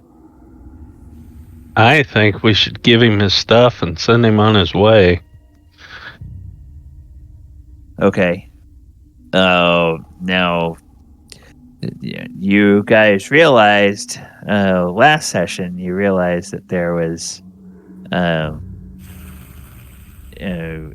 nifty magic item, and not everybody in the party was 100% on board giving all that stuff back, but Well, I had given him a dagger just so that way he would have something last game. yeah, but he also normally carries his sword and has his armor and has other things, and he's a little reluctant to get into a scrap without his armor and a second weapon, at least. If his gear is in air quotes, if his gear is lost and you guys couldn't recover it, and then you had to go back up because of the rat encounter, he probably would just say, well, thank you for helping me escape. Do you really need this dagger back? I think I'm going to try to head back to either Hamlet or to Nulb. I can follow the roads, and if I can't find my gear, I'm afraid I'm not going to be much help to you all. So I think I will take my leave of you if we weren't able to find it.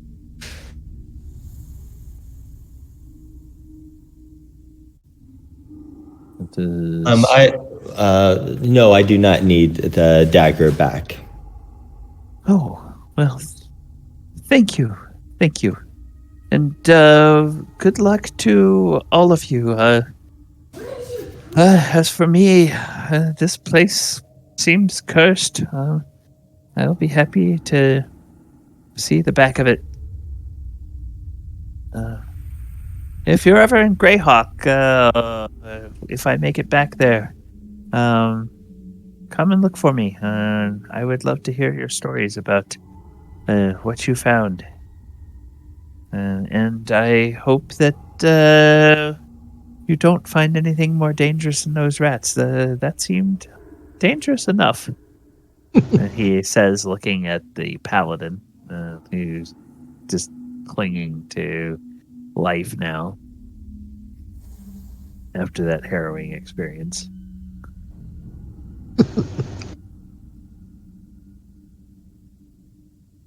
And if you don't volunteer it, one of the mercenaries will volunteer that there's a half-orc that left in the morning and probably will be back in 2 days from Null, and she's kind of working as a guide of sorts. And they also say that there are that every few days several gnolls and a couple of the men-at-arms leave from here to head to the old moat house, and when they leave, other men-at-arms and other gnolls arrive from the moat house. So the gnome is welcome to stay with the men-at-arms and the gnolls until, a group of them goes back to the moat house. That way he doesn't have to try to go across country by himself. And he seems to kind of like that idea. So he'll probably just hang out up there. So we'll go ahead and we will remove him. Put him over here. Okay. All right. So he bids you all farewell and good luck. And good luck to him. Be safe. Yes. So Journeys. you are now back down at this door, and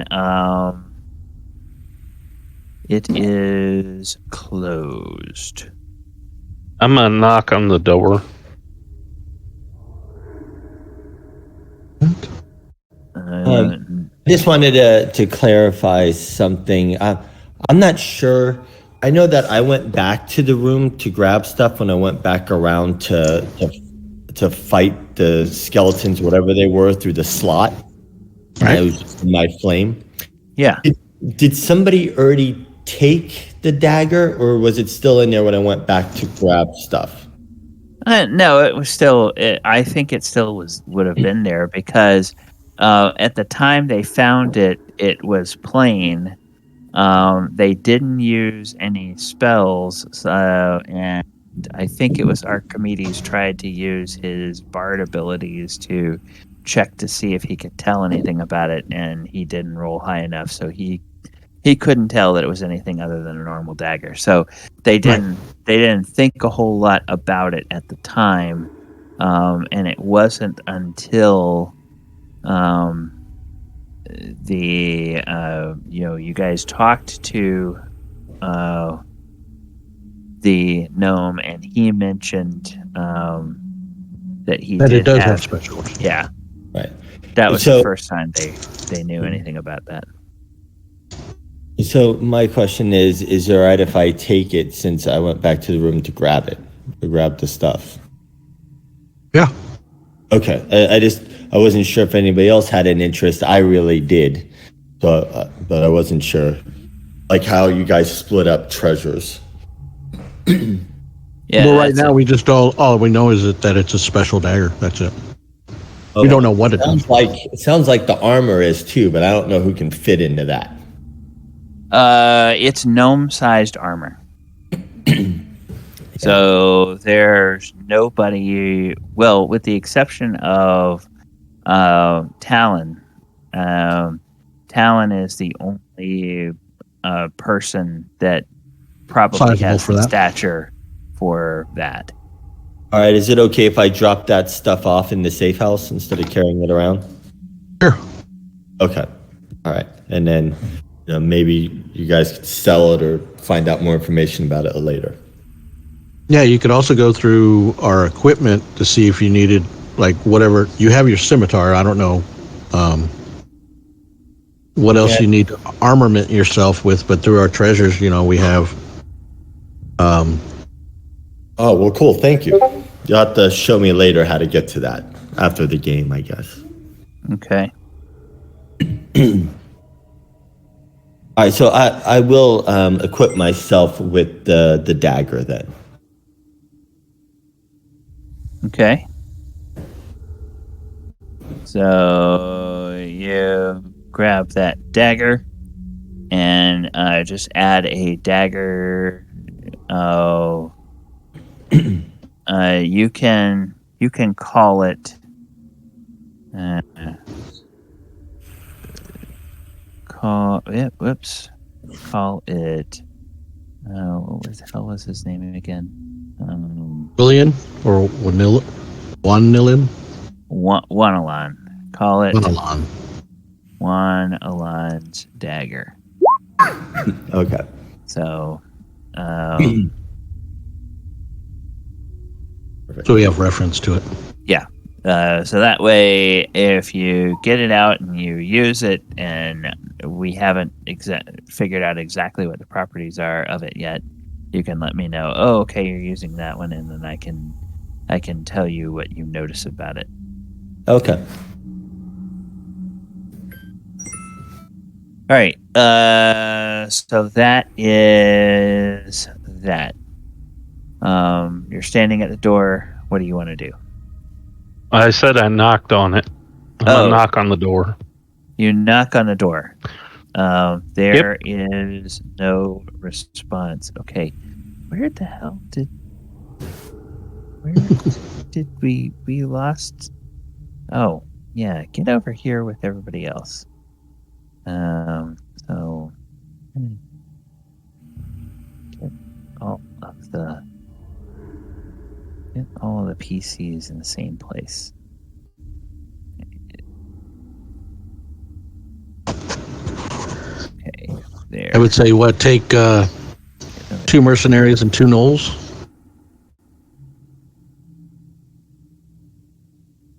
We take Alcott and Brunel. Okay. And Arok and Odom. Arok and Odom. Okay. And have those guys with us. Those are our, I guess, meat shields and or. I mean, we keep them in their serving, but we should probably start taking care of the stuff ourselves. You know what I mean? Sure. That's our backup. That's a drag of dead bodies out.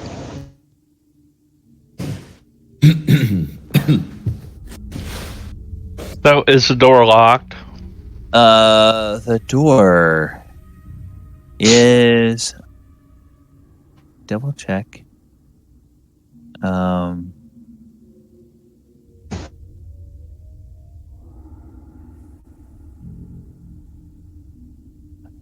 The door does not appear to be locked.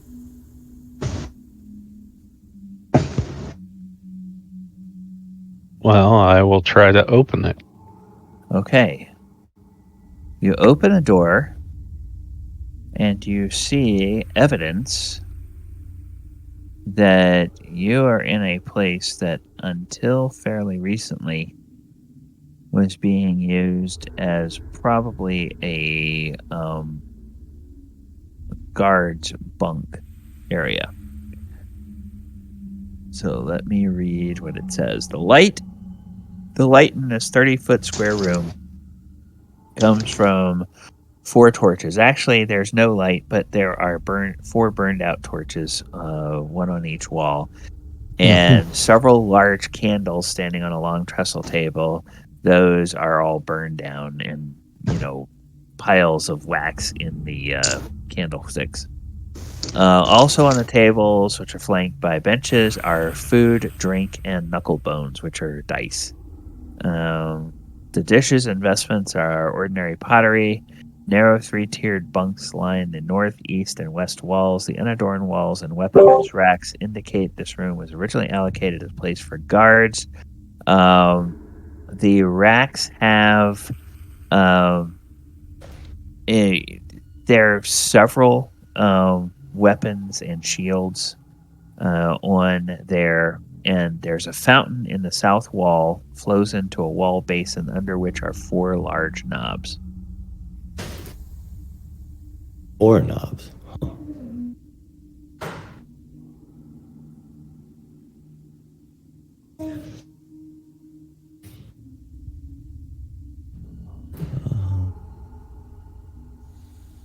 I think maybe we should play a game of dice. To see who turns the knobs. I'll go for that. Yeah, well, I was going to inspect the knobs first before we turn them, if unless somebody objects to that. Attributes. Go for it. Inspect. Sorry, I'm trying to find out where to find inspect. Let me double check. I need to. You're looking for your rogue abilities? Is it a rogue ability? Yeah. Find, remove traps, open log. Basically, it would be find and remove traps is what you'd be doing to inspect something. I will roll for that. Okay. All right. I'm right on the same track as last week. Yeah. Okay. So. Ooh, it looked great. Yeah. There's nothing out of the ordinary here. Let's see. For roguish things, are there any other things that I would do? Yeah, that's basically what we would do. All right. So yeah, you can't determine anything. So Talon, I see you've already moved in there. The rest of you can move your tokens in there. Okay. Heather, are you back or are you still?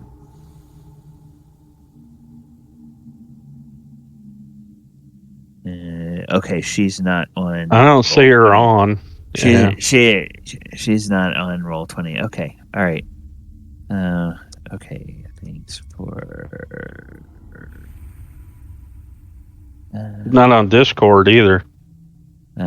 Yeah, so she must have done, message from her phone or something on Discord to tell us that she had a power outage.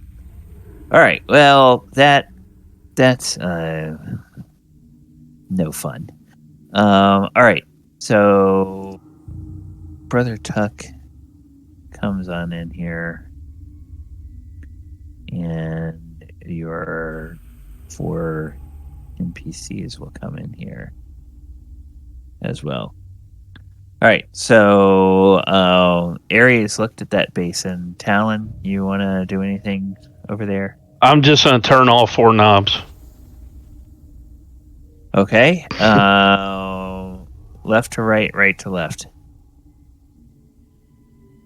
Are you starting with the knob on the left or the knob on the left? Right. Oh, okay. Yeah, you're getting you're breaking up badly. Left to right. Left to right. Okay. Yeah. Yeah, knob number 1 is the one on the left. So you turn Yes, that. I guess. You turn that to the right, and you kind of feel more than hear the sense of rushing water. I'd like to get on top of the table while he's doing this. Okay, get on top of the table.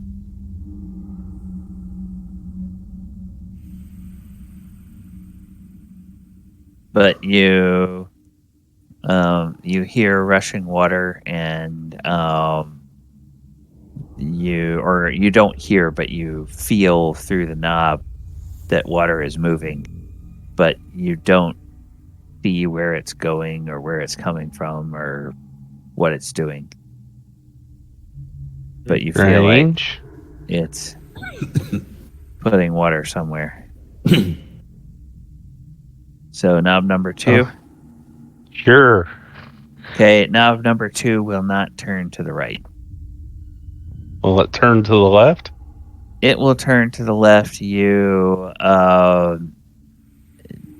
sense water flowing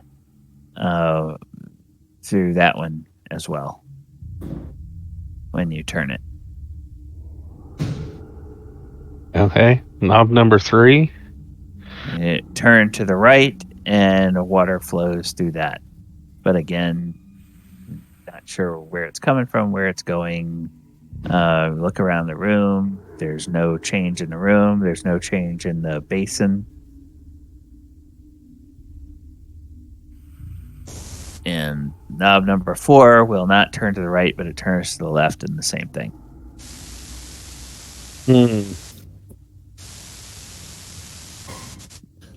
I'm gonna walk out of the room and just try to get a sense if I hear it or smell water or something coming from a different direction. You walk back out of the room to the north. Nope, nothing.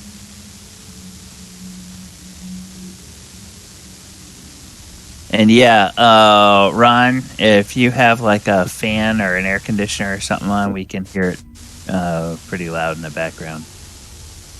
So. Okay. Do you hear anything outside the southern door? Okay, you open the southern door and make me a dexterity check.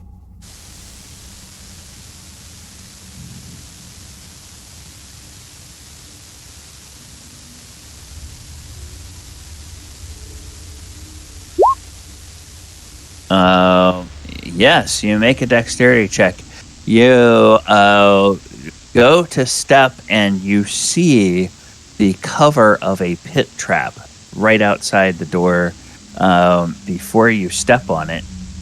And then you're able to step back and you use something to push the pit trap partially open.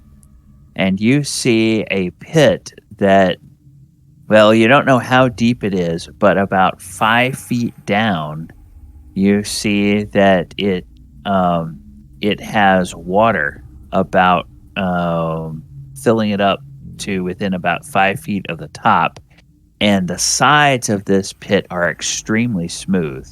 You think that anybody would have a very hard time climbing it without any armor. And if they were wearing armor, it would probably be almost impossible to climb out of the pit.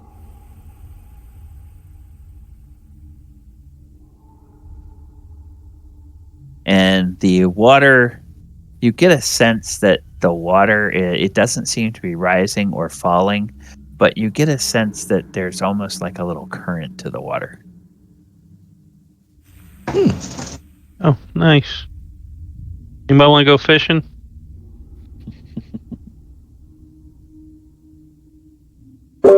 And where was the trap at? The trap is yep. I need to do this. Right there. Okay. Whoops, the trap is right here.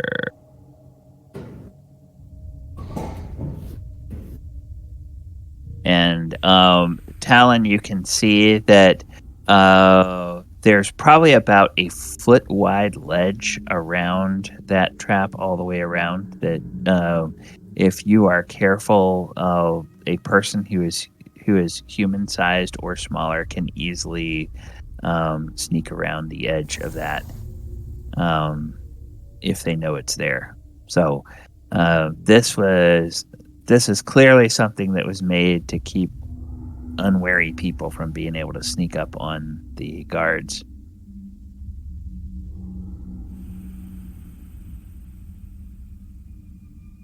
Aha. So if you turn off the knobs, the water stops? You want to experiment with that, Archimedes? Sure. Okay, there's 4 knobs, left to right. Which one are you going to change? I'll go backwards from what he did. So from right, I'll turn that one the other way.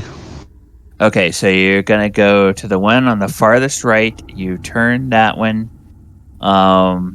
And Talon, you don't observe any change. No change. So then I go to the one on the Try left. another one. Yeah, go to the one on the left, all the way to the left. All the way to the left? Okay. Yeah. So go to number 1. Yes. So that had been turned to the right. You turn that to the left. And when you turn that to the left, Talon, you see the water begin to recede out of Yeah, the water level's going down. Okay. Do you let it go all the way down, Talon? Or Archimedes? Yeah. Okay. The pit is 10 feet deep. Huh. And it has a floor on it, and Talon, you see that there is a that on the, we're going to call it, from your vantage point as you're looking at it, on the right side of the pit, there looks like a little aperture that is open that the water is draining into.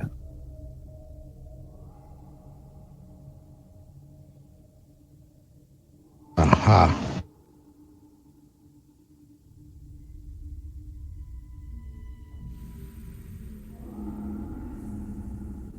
So we're all clear there, huh? No water in there? Yeah, no water in there, so if you want to climb down in there, I guess you could. Yeah, we can just leave it that way. Okay. And I could turn the water back on while you're down there. See if you can sting your way out. Just go to this door. Okay. Doesn't appear to be locked. Open it. Open it. Okay. You open the door. The door. Where did you Take go? a step. Okay. Then when you open the door, here's what you see. You see one of the favorite architectural features of the dungeon engineers, where they have made another lovely 45-degree hallway.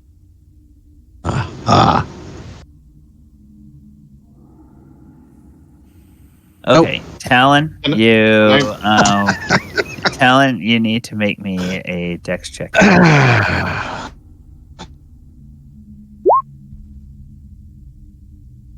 Oh, wow. Okay, so we're going to move Desert Wind back in here. We're going to move you back here. Before you step out, you notice that there is indeed Secondary set, right? another one of these things, and hey, guess what? This one is about halfway filled with water, and it looks like there's a little current in this one as well. So I tell him to go turn off the right side. Yes. So eventually, by a process of trial and error, if you fiddle around with these things, think of these four knobs as a fill and a drain knob. So the left knob on each pair will fill the thing with water. And the right knob on each pair will open a drain to drain it of water. And it seems to be something like a closed system because if you try to fill it, it never floods. It just all fills up all the way to about 6 inches below the top of the pit.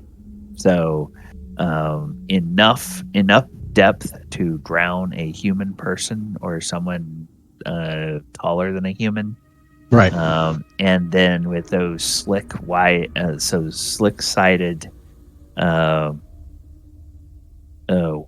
pit walls, it's nearly impossible to climb out of that.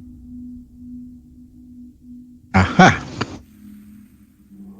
So that is what you see, and then there's that same little 1-foot ledge around the pit that you can use to get out of here. Right. So That's what I would tell him to do. Is now okay. So now we know where to go. Yeah. I'd So like to check everybody. out the weapons and armor you said were in here before we leave. Okay. All right. Number. I'll do that while they're messing with all those knobs. Sure. All right. There are. I'm just going to put this in the Discord for you.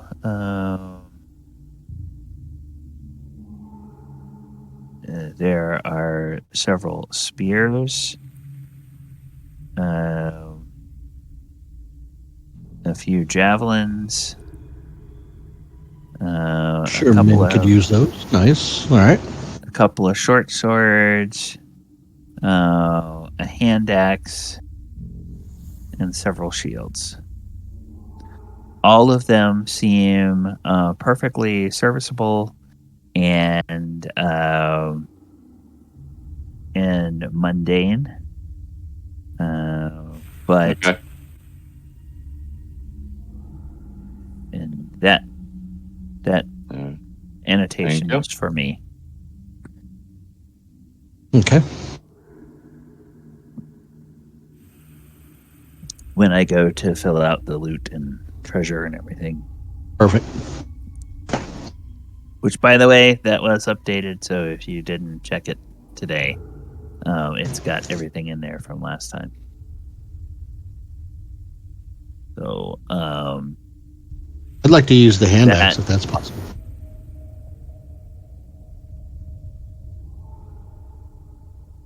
any objection to Archimedes taking Anybody? hand axe? Anybody?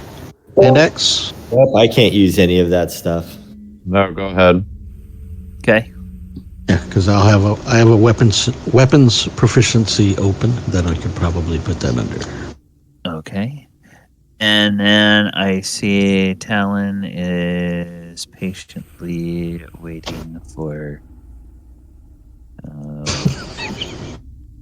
Is he patiently waiting though? Is he patiently waiting? He is. He hasn't been going, DM, what's down here? DM, what's down here? That would be. He hasn't been doing. Yeah. So, this corridor goes down and leads to a door. You guys searched high and low on this side of this corridor, and there was no secret door. You do the same thing here, and you know it's separating two corridors because of your spatial awareness, but Right. there's no portal between them. Oh. So it's just a wall that's between them. All right, so I'm gonna check for traps in front of this door. check for traps in front of the door. Okay, so Yeah. all right. Does Aries want to try it too? Oh, Yes, I can definitely try it as well. me pull this up and go over here and go over here and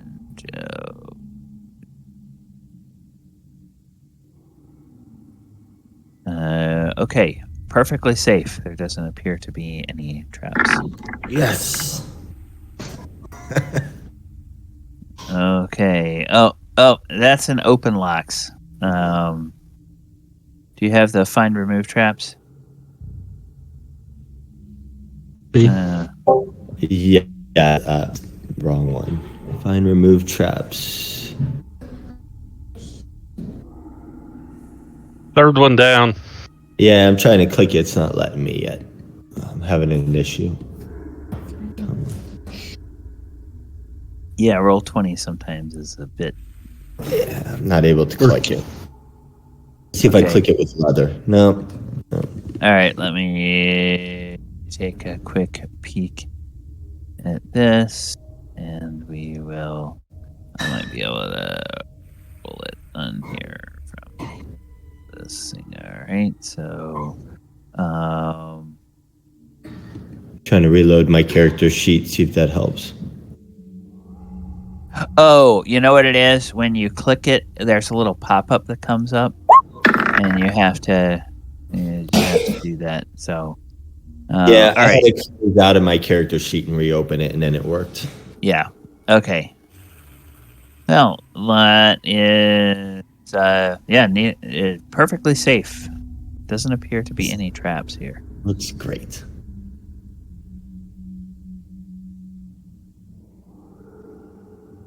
Hey guys, it looks good to me. Is the door locked? The door does not appear to be locked. I'm gonna knock on the door. See if I hear Dun, anything. dun, dun. Dun, dun, dun, dun, dun, dun, dun. Dun, dun, dun, dun, dun. Yeah, Housekeeping. There's no response. Open the door. Okay, you open the door,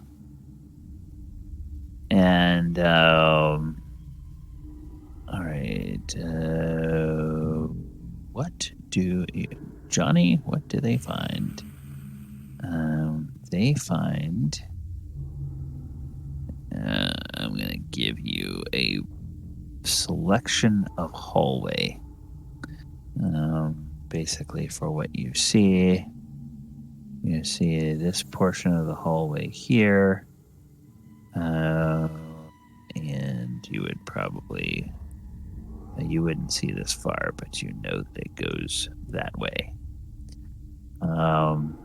Hallway appears to continue both to the south and the north beyond what the range of your dark vision. Just in case it's unclear, there is a door here. My lantern. Hallway here. Hallway here. All right, so what's the range of the lantern again? I'll have to look it up. Hold on. Okay. 20 feet? It depends. I think it depends on what type of lantern it is. If it's like a bullseye lantern, I think Oh, you yeah, can that's right. change the direction and it goes further, but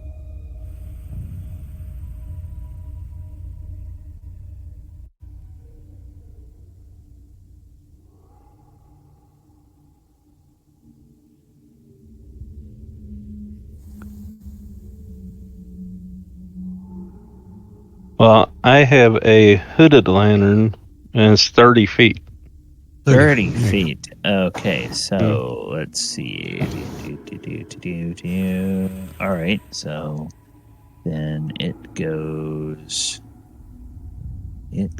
up. Oh, whoops, sorry. Wrong tool.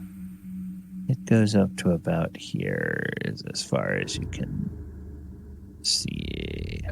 I'm sorry. I thought I had a hooded. The hooded lantern's 30 feet. I do have a bullseye lantern, which is 60 feet, but Oh, okay. So it's then- yeah. Yeah, but it only lets you see in one direction at a time. So you swing it around this way. Yeah. You see this this thing, and there is a door right here. Then 60 feet down from the south.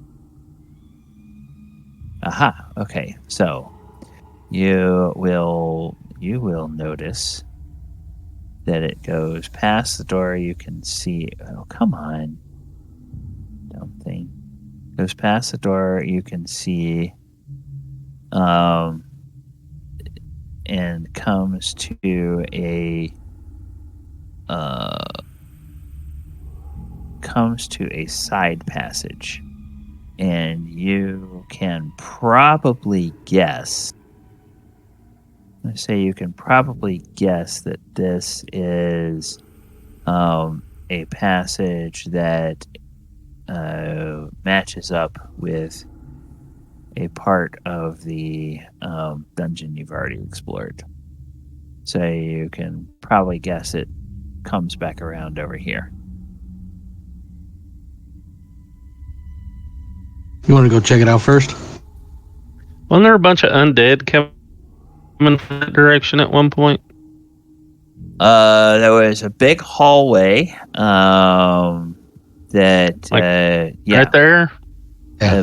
That big grand hallway was filled with bones, and there was a bunch of undead that were in there. Now, you fought a lot of them, but you had to flee when you got overwhelmed, so you don't know what happened to all of them. You don't know whether they're still bumping around, whether they have all been destroyed, or whatnot. You do know that one. Yeah, I just thought Go ahead. Arcturus was down this like down in this room. Yeah. He was fighting undead down yeah. here. Yeah, he was fighting undead down here. Yeah. But then they did a tactical retreat, and everybody left. And they didn't clear out the rest of this. I mean, from what you guys can see as players on the map, it doesn't make much sense to leave this, because you pretty well would be able to guess that this is all connected. Even though your light source can't show that to you, but you would kind of know that that's where this is. So you now feel like there's a quadrant of the map starting up here and going down to this door here that you know you have not yet explored. And that appears to be probably the last unexplored section of this map.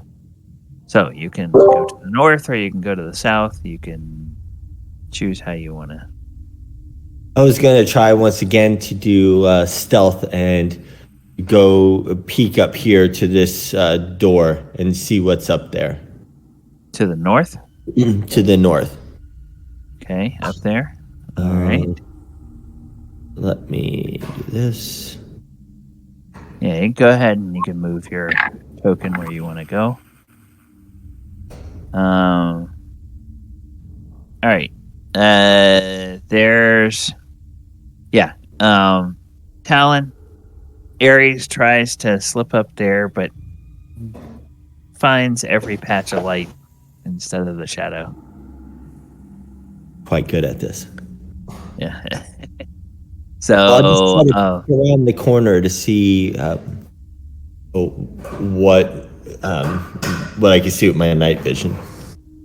Okay. You get to a door. So what you see is a closed door. All right, I will.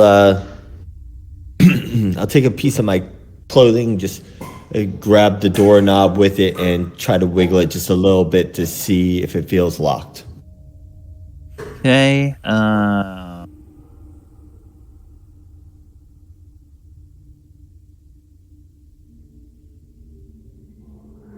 All right.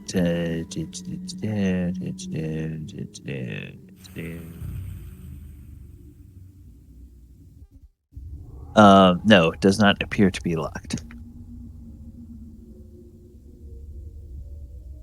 All right, I like to put my ear up to it and try to listen to hear if I can hear anything. Okay, you're gonna make a hear noise check.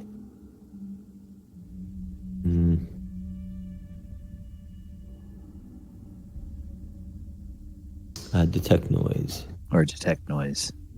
Here we go.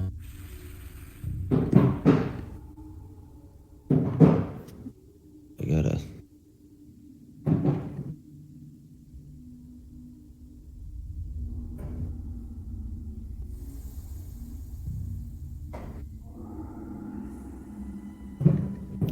Here we go.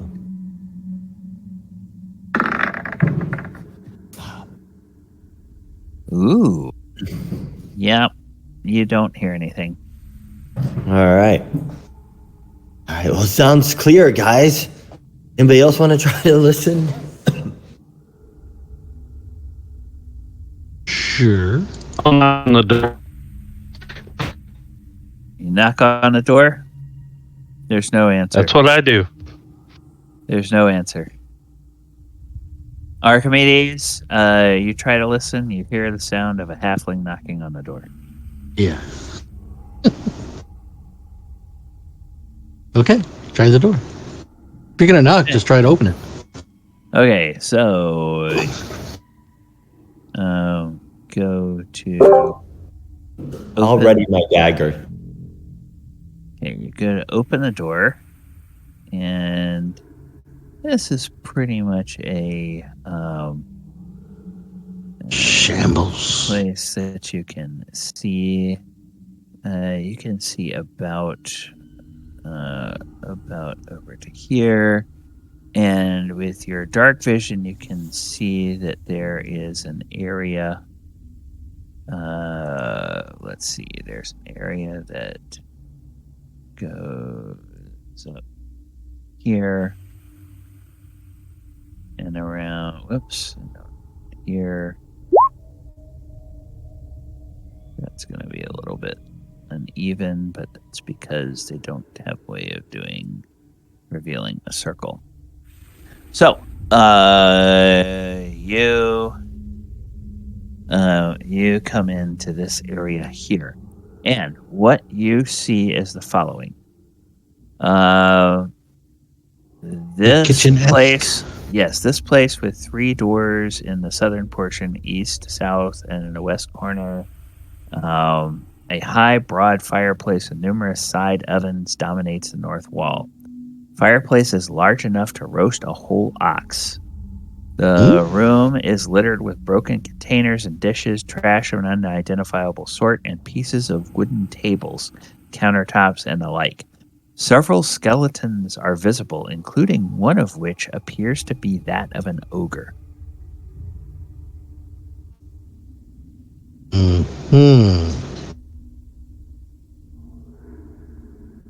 Just on the ground, or is it cooking? Just on, no, it's just on the ground. And there's no fire in the fireplace. Is there any heat coming from the fireplace? Nope.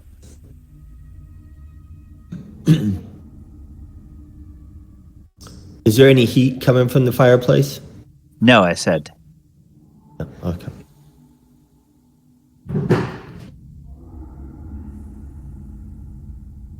And as you guys get in there, I guess your dark vision Investigating, would allow you to see kind of up here.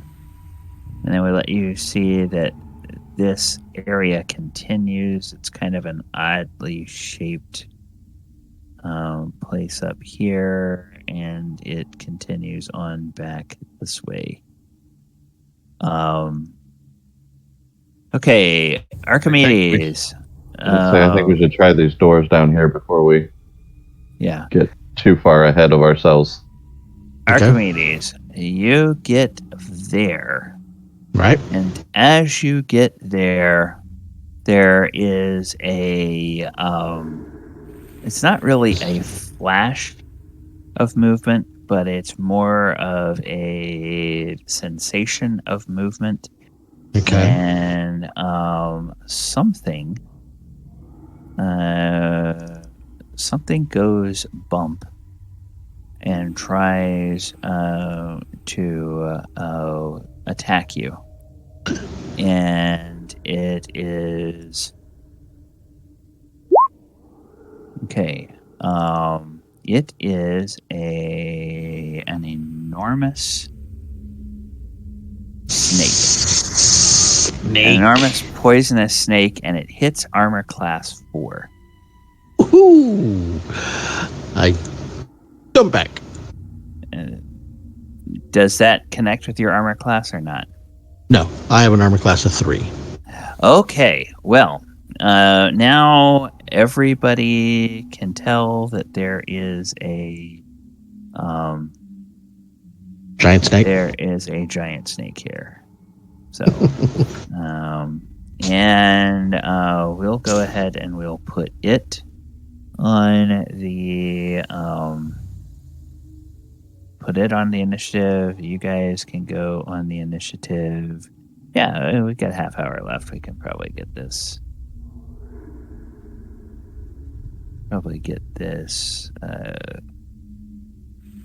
Fight done. Oh, all right. So that is that. I am going to let. Fiddle.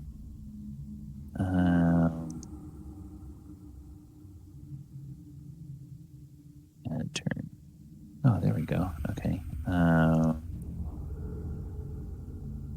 Didn't need to do that. It already did. All right. So Brother Tuck. He is going to go ahead and initiative is Mace. And Brother Tuck is going to represent all of the your humanoid allies. So we'll just have them all go on the same turn. And you can decide whether you want them to get involved with the fight or not. So, let's see. Do we have everybody on the board? We have Talon, Aries, Quint, and Archimedes, Brother Tuck, and the Snake. That looks correct. So let's go over here to our battle music. And we will get that up and going. All right. And first, this time, first up is the snake. And the snake will recoil, and it looks at Archimedes, and it tries to attack him again. Because Archimedes, you look delicious. I'm sure I do. Armor class 8. So No, armor class 3. yes, that will not do it. All right. He has but one attack. And then Brother Tuck. And Brother Tuck comes in, and it's kind of good because he's gonna just do that same trick again. We didn't take the thing, so he's just gonna do the bless. So we'll add the bless to your tokens and leave it on the tokens of everybody that still had it. And for the sake of a reminder, we'll go to the level 1 and we will roll the spell effects. So, make any saving throw against fear effects by +1, and you raise your attack dice rolls by +1. And if you have not yet attacked anybody, you are affected. And since nobody else has attacked, everybody gets affected. All right, so that is Brother Tuck, and then he steps back and he calls out into the hall, "Oh, giant snake!" And I guess actually these guys were within 50 feet of him, so they would all get the benefit of the bless as well. Nice. So they just step into the room, and they kind of look to you all to see if there's anything that you want them to do. Otherwise, they draw their weapons and just take a defensive posture. There you go. All right. Talon, you are up. Talon's gonna go up and strike at the snake. Okay.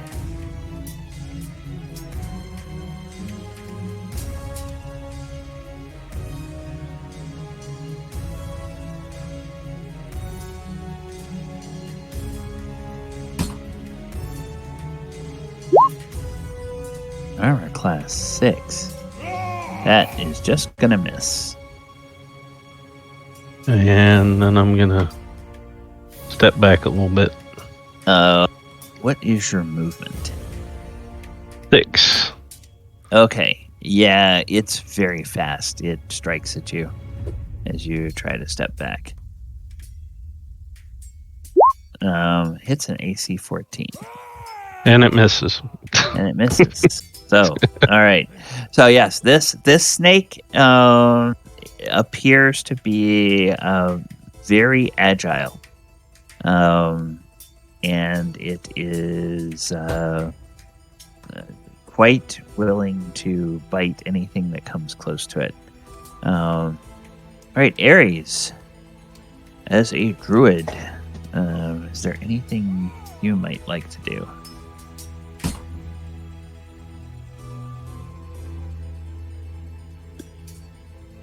Yes, I'm gonna produce flame, and then I'm going to hurl it at it. Okay, so you probably want to move where you can see it because you're behind In the the corner. wall. Yeah. Yes. Okay. All right. So, I'm just trying to get to the spell. Alright. okay. Ooh, it's hot and causes material that caster capable of hurling at a range of 40 yards. Flashes on impact, combustibles within a 3-foot diameter, and then it goes out. Creature struck by the flame suffers 1d4. And if combustion occurs, must hit the ground, extinguishing the fire, suffer additional damage. Okay. All right. So, go ahead and make an attack roll, and we'll see if you hit the.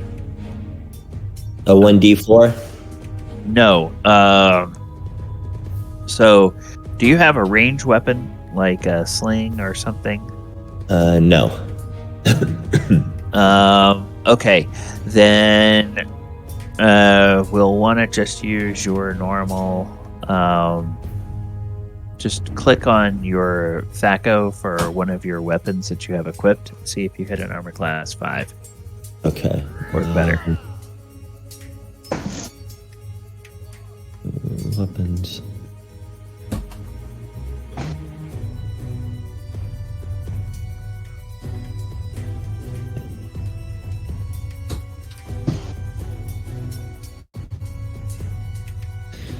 Doesn't give me the ability to. All it says is initiative.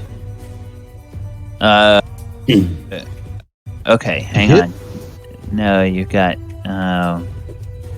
Yeah, go. It's the hit button in the middle of the row. Okay. So you can click the scimitar, the hit button by the scimitar. Oh, all right, that's going to do it. Okay, so that will hit. Sad for me because we don't get to use the rules for grenade-like missiles and figure out where it lands and who it catches on fire. But so /R1. What did we say? 1d4 plus 1.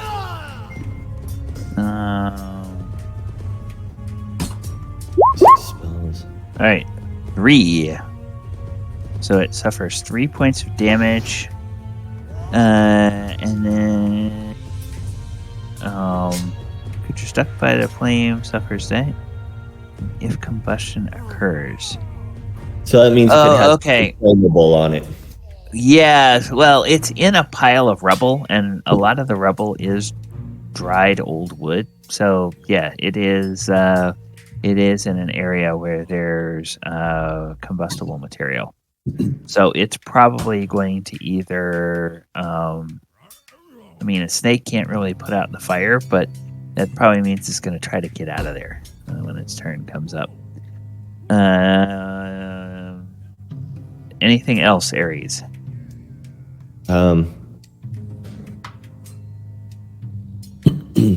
No, I think I'm gonna stay there. If I move, it'll attack me, correct? No, you're probably not close enough for it to attack you. Okay, then I'll move back into this corner. Okay, all right. Quint.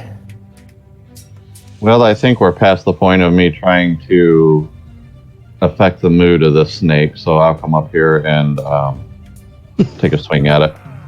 Okay. Affect the mood. Wait, you gotta. I'm gonna light some candles and play some music.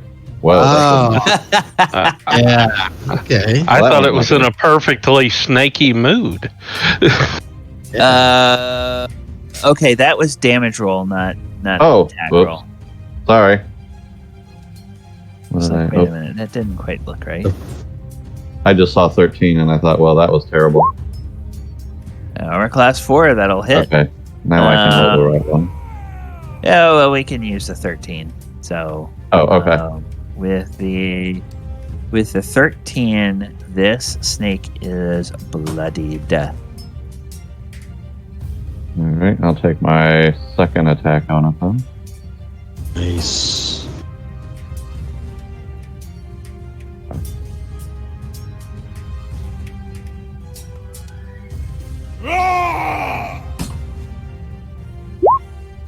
Oh, that's it. It hits. So go ahead and roll damage. 11 damage. Quint. With 11 damage, how do you kill this giant snake? With I probably short just sword.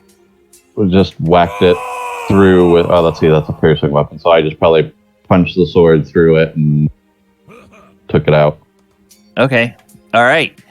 Well, it does that thing that snakes do when it goes into its death throes. It kind of writhes around, and it eventually it expires. And we'll go back to our exploration music. And all right. So we are here, and then we can remove all the turns. Clear, and then we can do that. Now, Quint, you being this close to the monster, you don't need to make a roll. Probably you and Aries both would be able to detect that this is indeed a poisonous snake. Okay. So, anybody want to do anything with that? Anybody I'm need not- any poison? I'm not interested in the poison. I'd want to maybe skin it and take some of the snake skin and, I don't know, maybe wrap some of my stuff in it at a later point. Okay. Take some boots. Looks like nice boots. I'll take some of the venom out of it. Okay. I would be interested as well. So There you Okay. So you guys can go cut off the head, and then I need to figure out. Oh, there it is. Could you fashion the head into a helmet? No. That sounds pretty awesome. I need to look. I'm looking for the skill they would use to try to extract the venom. extract the venom without destroying the venom sacs. Right. Which I think is would be something like would be something akin to a medicine check. But there's not an actual medicine check, so I'm looking to see what there is. Now, it's not poison handling, because that is when you're trying to successfully work with poison. This is like basically working with the poison glands. As a druid, would I have some knowledge about this? About extracting? Yes. It would. You would think. Oh, okay. Wait a second. That looks maybe. Okay, that's what we'll use, because I think everybody gets that, right? Everybody gets that Sure. one. Oh wow, not everybody gets it.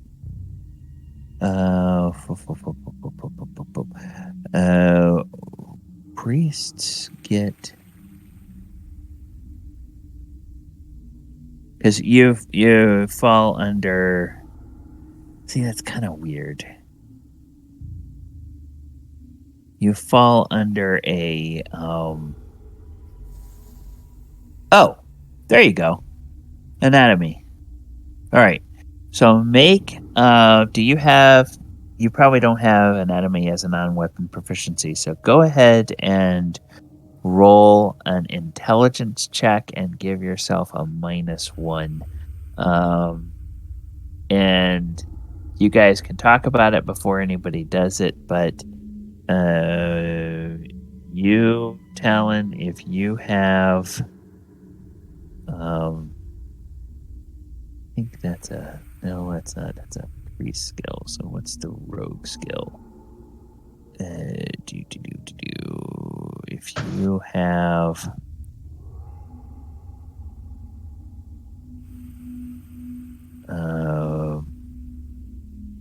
Okay. For you, it would be a survival skill, but it's a survival at a -2 if you don't have survival as a non-weapon proficiency. So, first of all, do you have what did I call it? Do you have anatomy, Aries, as a non-weapon proficiency? I've never looked, so let me. Okay, probably not then. And then, Talon, do you have survival as a non-weapon proficiency? I do not. Okay, so it would be a -2 check. There's both intelligence. It would be a -2 check for Talon. It would be a -1 check for Aries, and then you guys as players can figure out who would be better to make that check. My rolls are always awful. Just throw What's that your out. intelligence, though?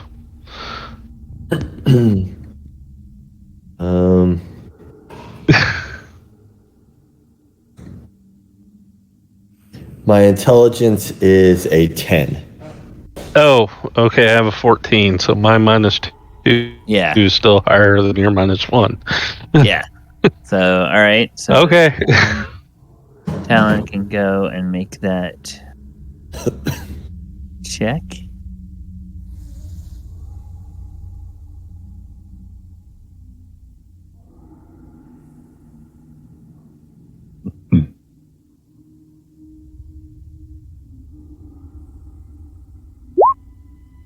Oh, wow. Okay.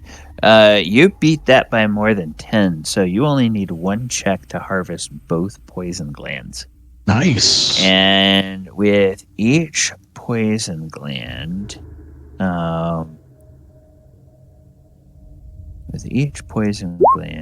you get Okay, so each poison gland you can tell holds about enough venom for 2 doses.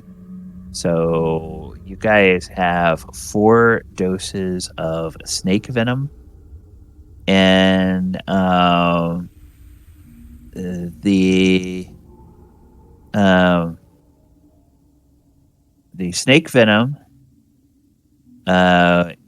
has this. Whoops, the snake venom is I'll put this in the Discord for you guys. It's a save versus poison. Take 3d6 damage if made, or die if failed. So, you have 4 doses of that. Well, 2 for me and 2 for Aries. There you go. Yeah. All right. Well, thank you. Yeah. So, 2 doses of the poison for Talon, 2 doses for Aries. All right. Very good.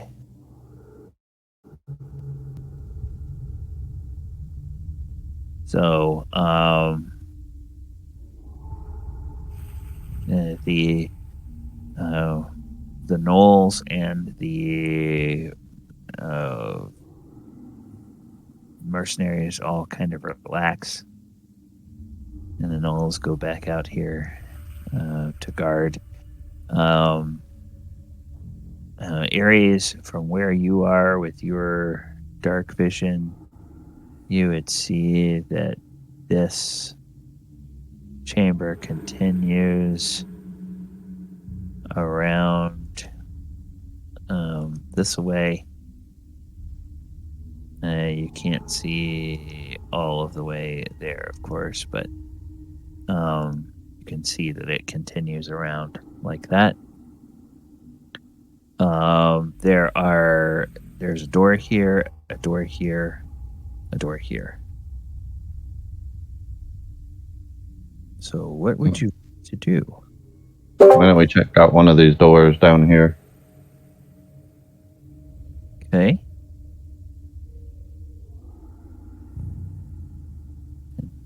All right. Go over to that one. And what are we doing? Knocking? Since it's Talon. Well, first I'll see if it's locked. Check to see if it's locked. It's a pantry, so no, it's not locked. Oh. Well, I'm gonna knock because I don't know it's a pantry. So. Right. Okay. And there's no response. Okay, I'll open the door. You open the door, and Probably a giant rat. there's more clutter in there.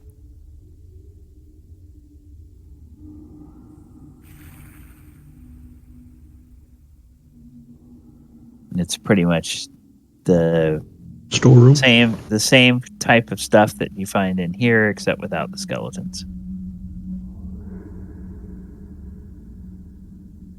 And then do you move to the door south of Talon?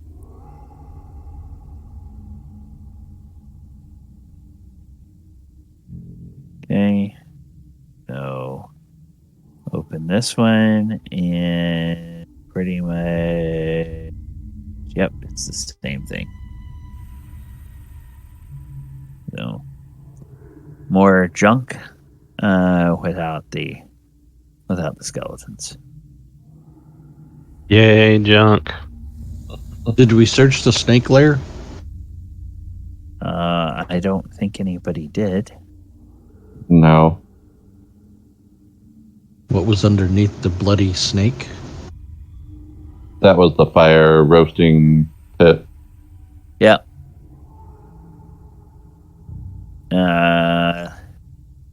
He had no hoard. Did he swallow any magical items? No, he apparently did not. We moved that out of the way. It's just a big fire pit. There's some ashes. There's some broken detritus and everything in there. And some Any of eggs? that. No eggs. Okay.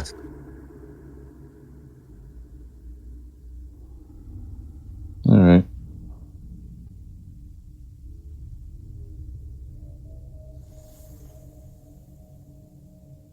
You guys want to move on then? Yeah, I think so. Okay. All right. So continue moving on over here. And whoops. Okay. As you move on over here, you get to see this space here. There is a description I will give you in a moment, but Oh, you wow. can tell that there's a kind of a weird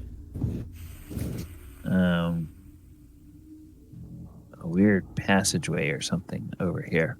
Something strange is going on there. So let's take a look. This huge place is over 100 feet long and 30 feet wide in the main portion. The litter of tables, trestles, benches, chairs, and stools scattered and heaped about the place show that great revelries of evil were once conducted here. Bits of tapestries and drapes still hang here and there from the walls. Bones and whole skeletons can be seen on the floor and under the heaped broken furniture. A skirmish in the greater battle for the temple was surely fought in this place.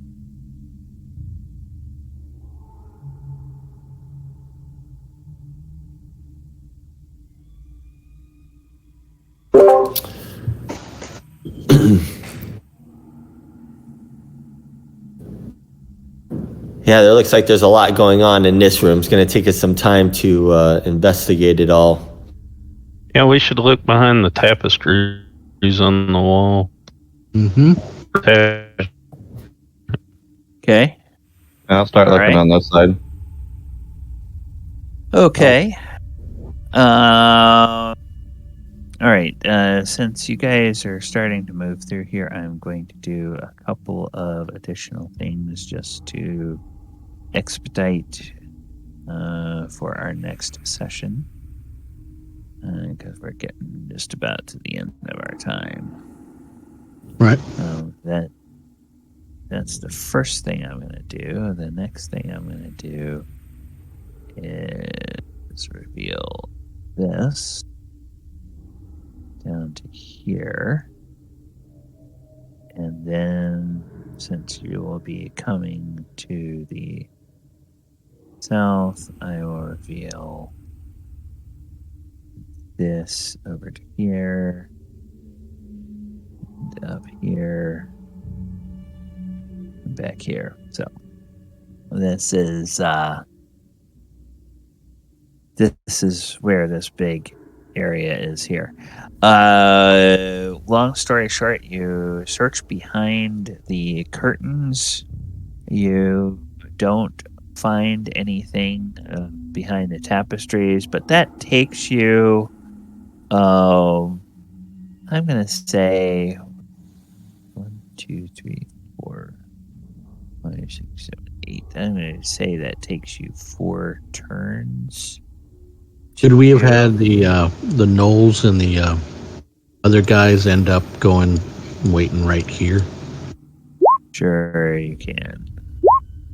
4, 2, 2, 3. So you don't find any doors, but you do find a spear, 2 short swords, and a battle axe. So, in area 119, find a spear, 2 short swords, and a battle axe. All right. Well, that is what you discover there.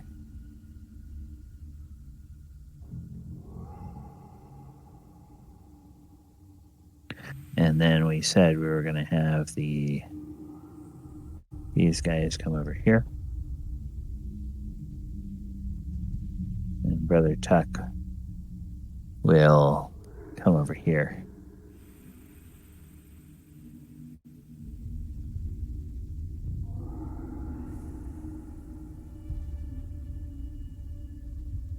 All right.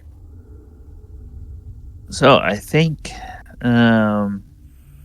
that's gonna about wrap it up for this session. Let me take a quick peek here at what's going on in the coming weeks. Next Saturday is Labor Day weekend, so there will not be a game. And then the 10th, there is no conflict, so on my end, so we should have our next game on the 10th. That will, of course, depend on how many people are able to make it that night. And that is where we stand with that.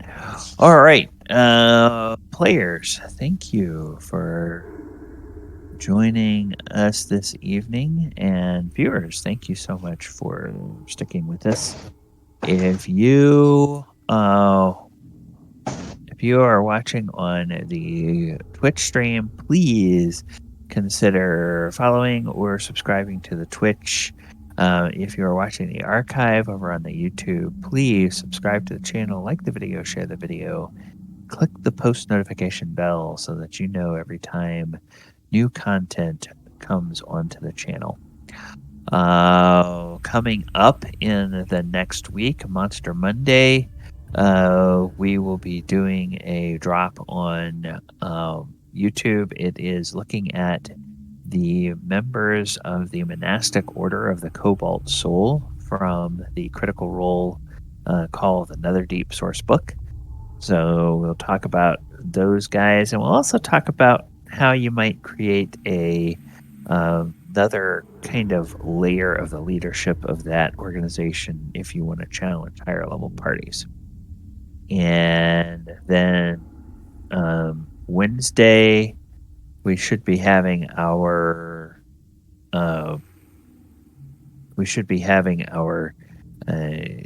midweek game, Sword Coast Chronicles. No game tomorrow because I have a soccer game I am attending, and then no game next Saturday or next Sunday because of Labor Day weekend. All right, players, anything that you want people to know about between now and next time we get together? No. All right. Well, viewers, thank you again for joining us. Players, thank you so much for playing. I am DM Galabond. Have a great evening and a wonderful weekend. Good night, everybody.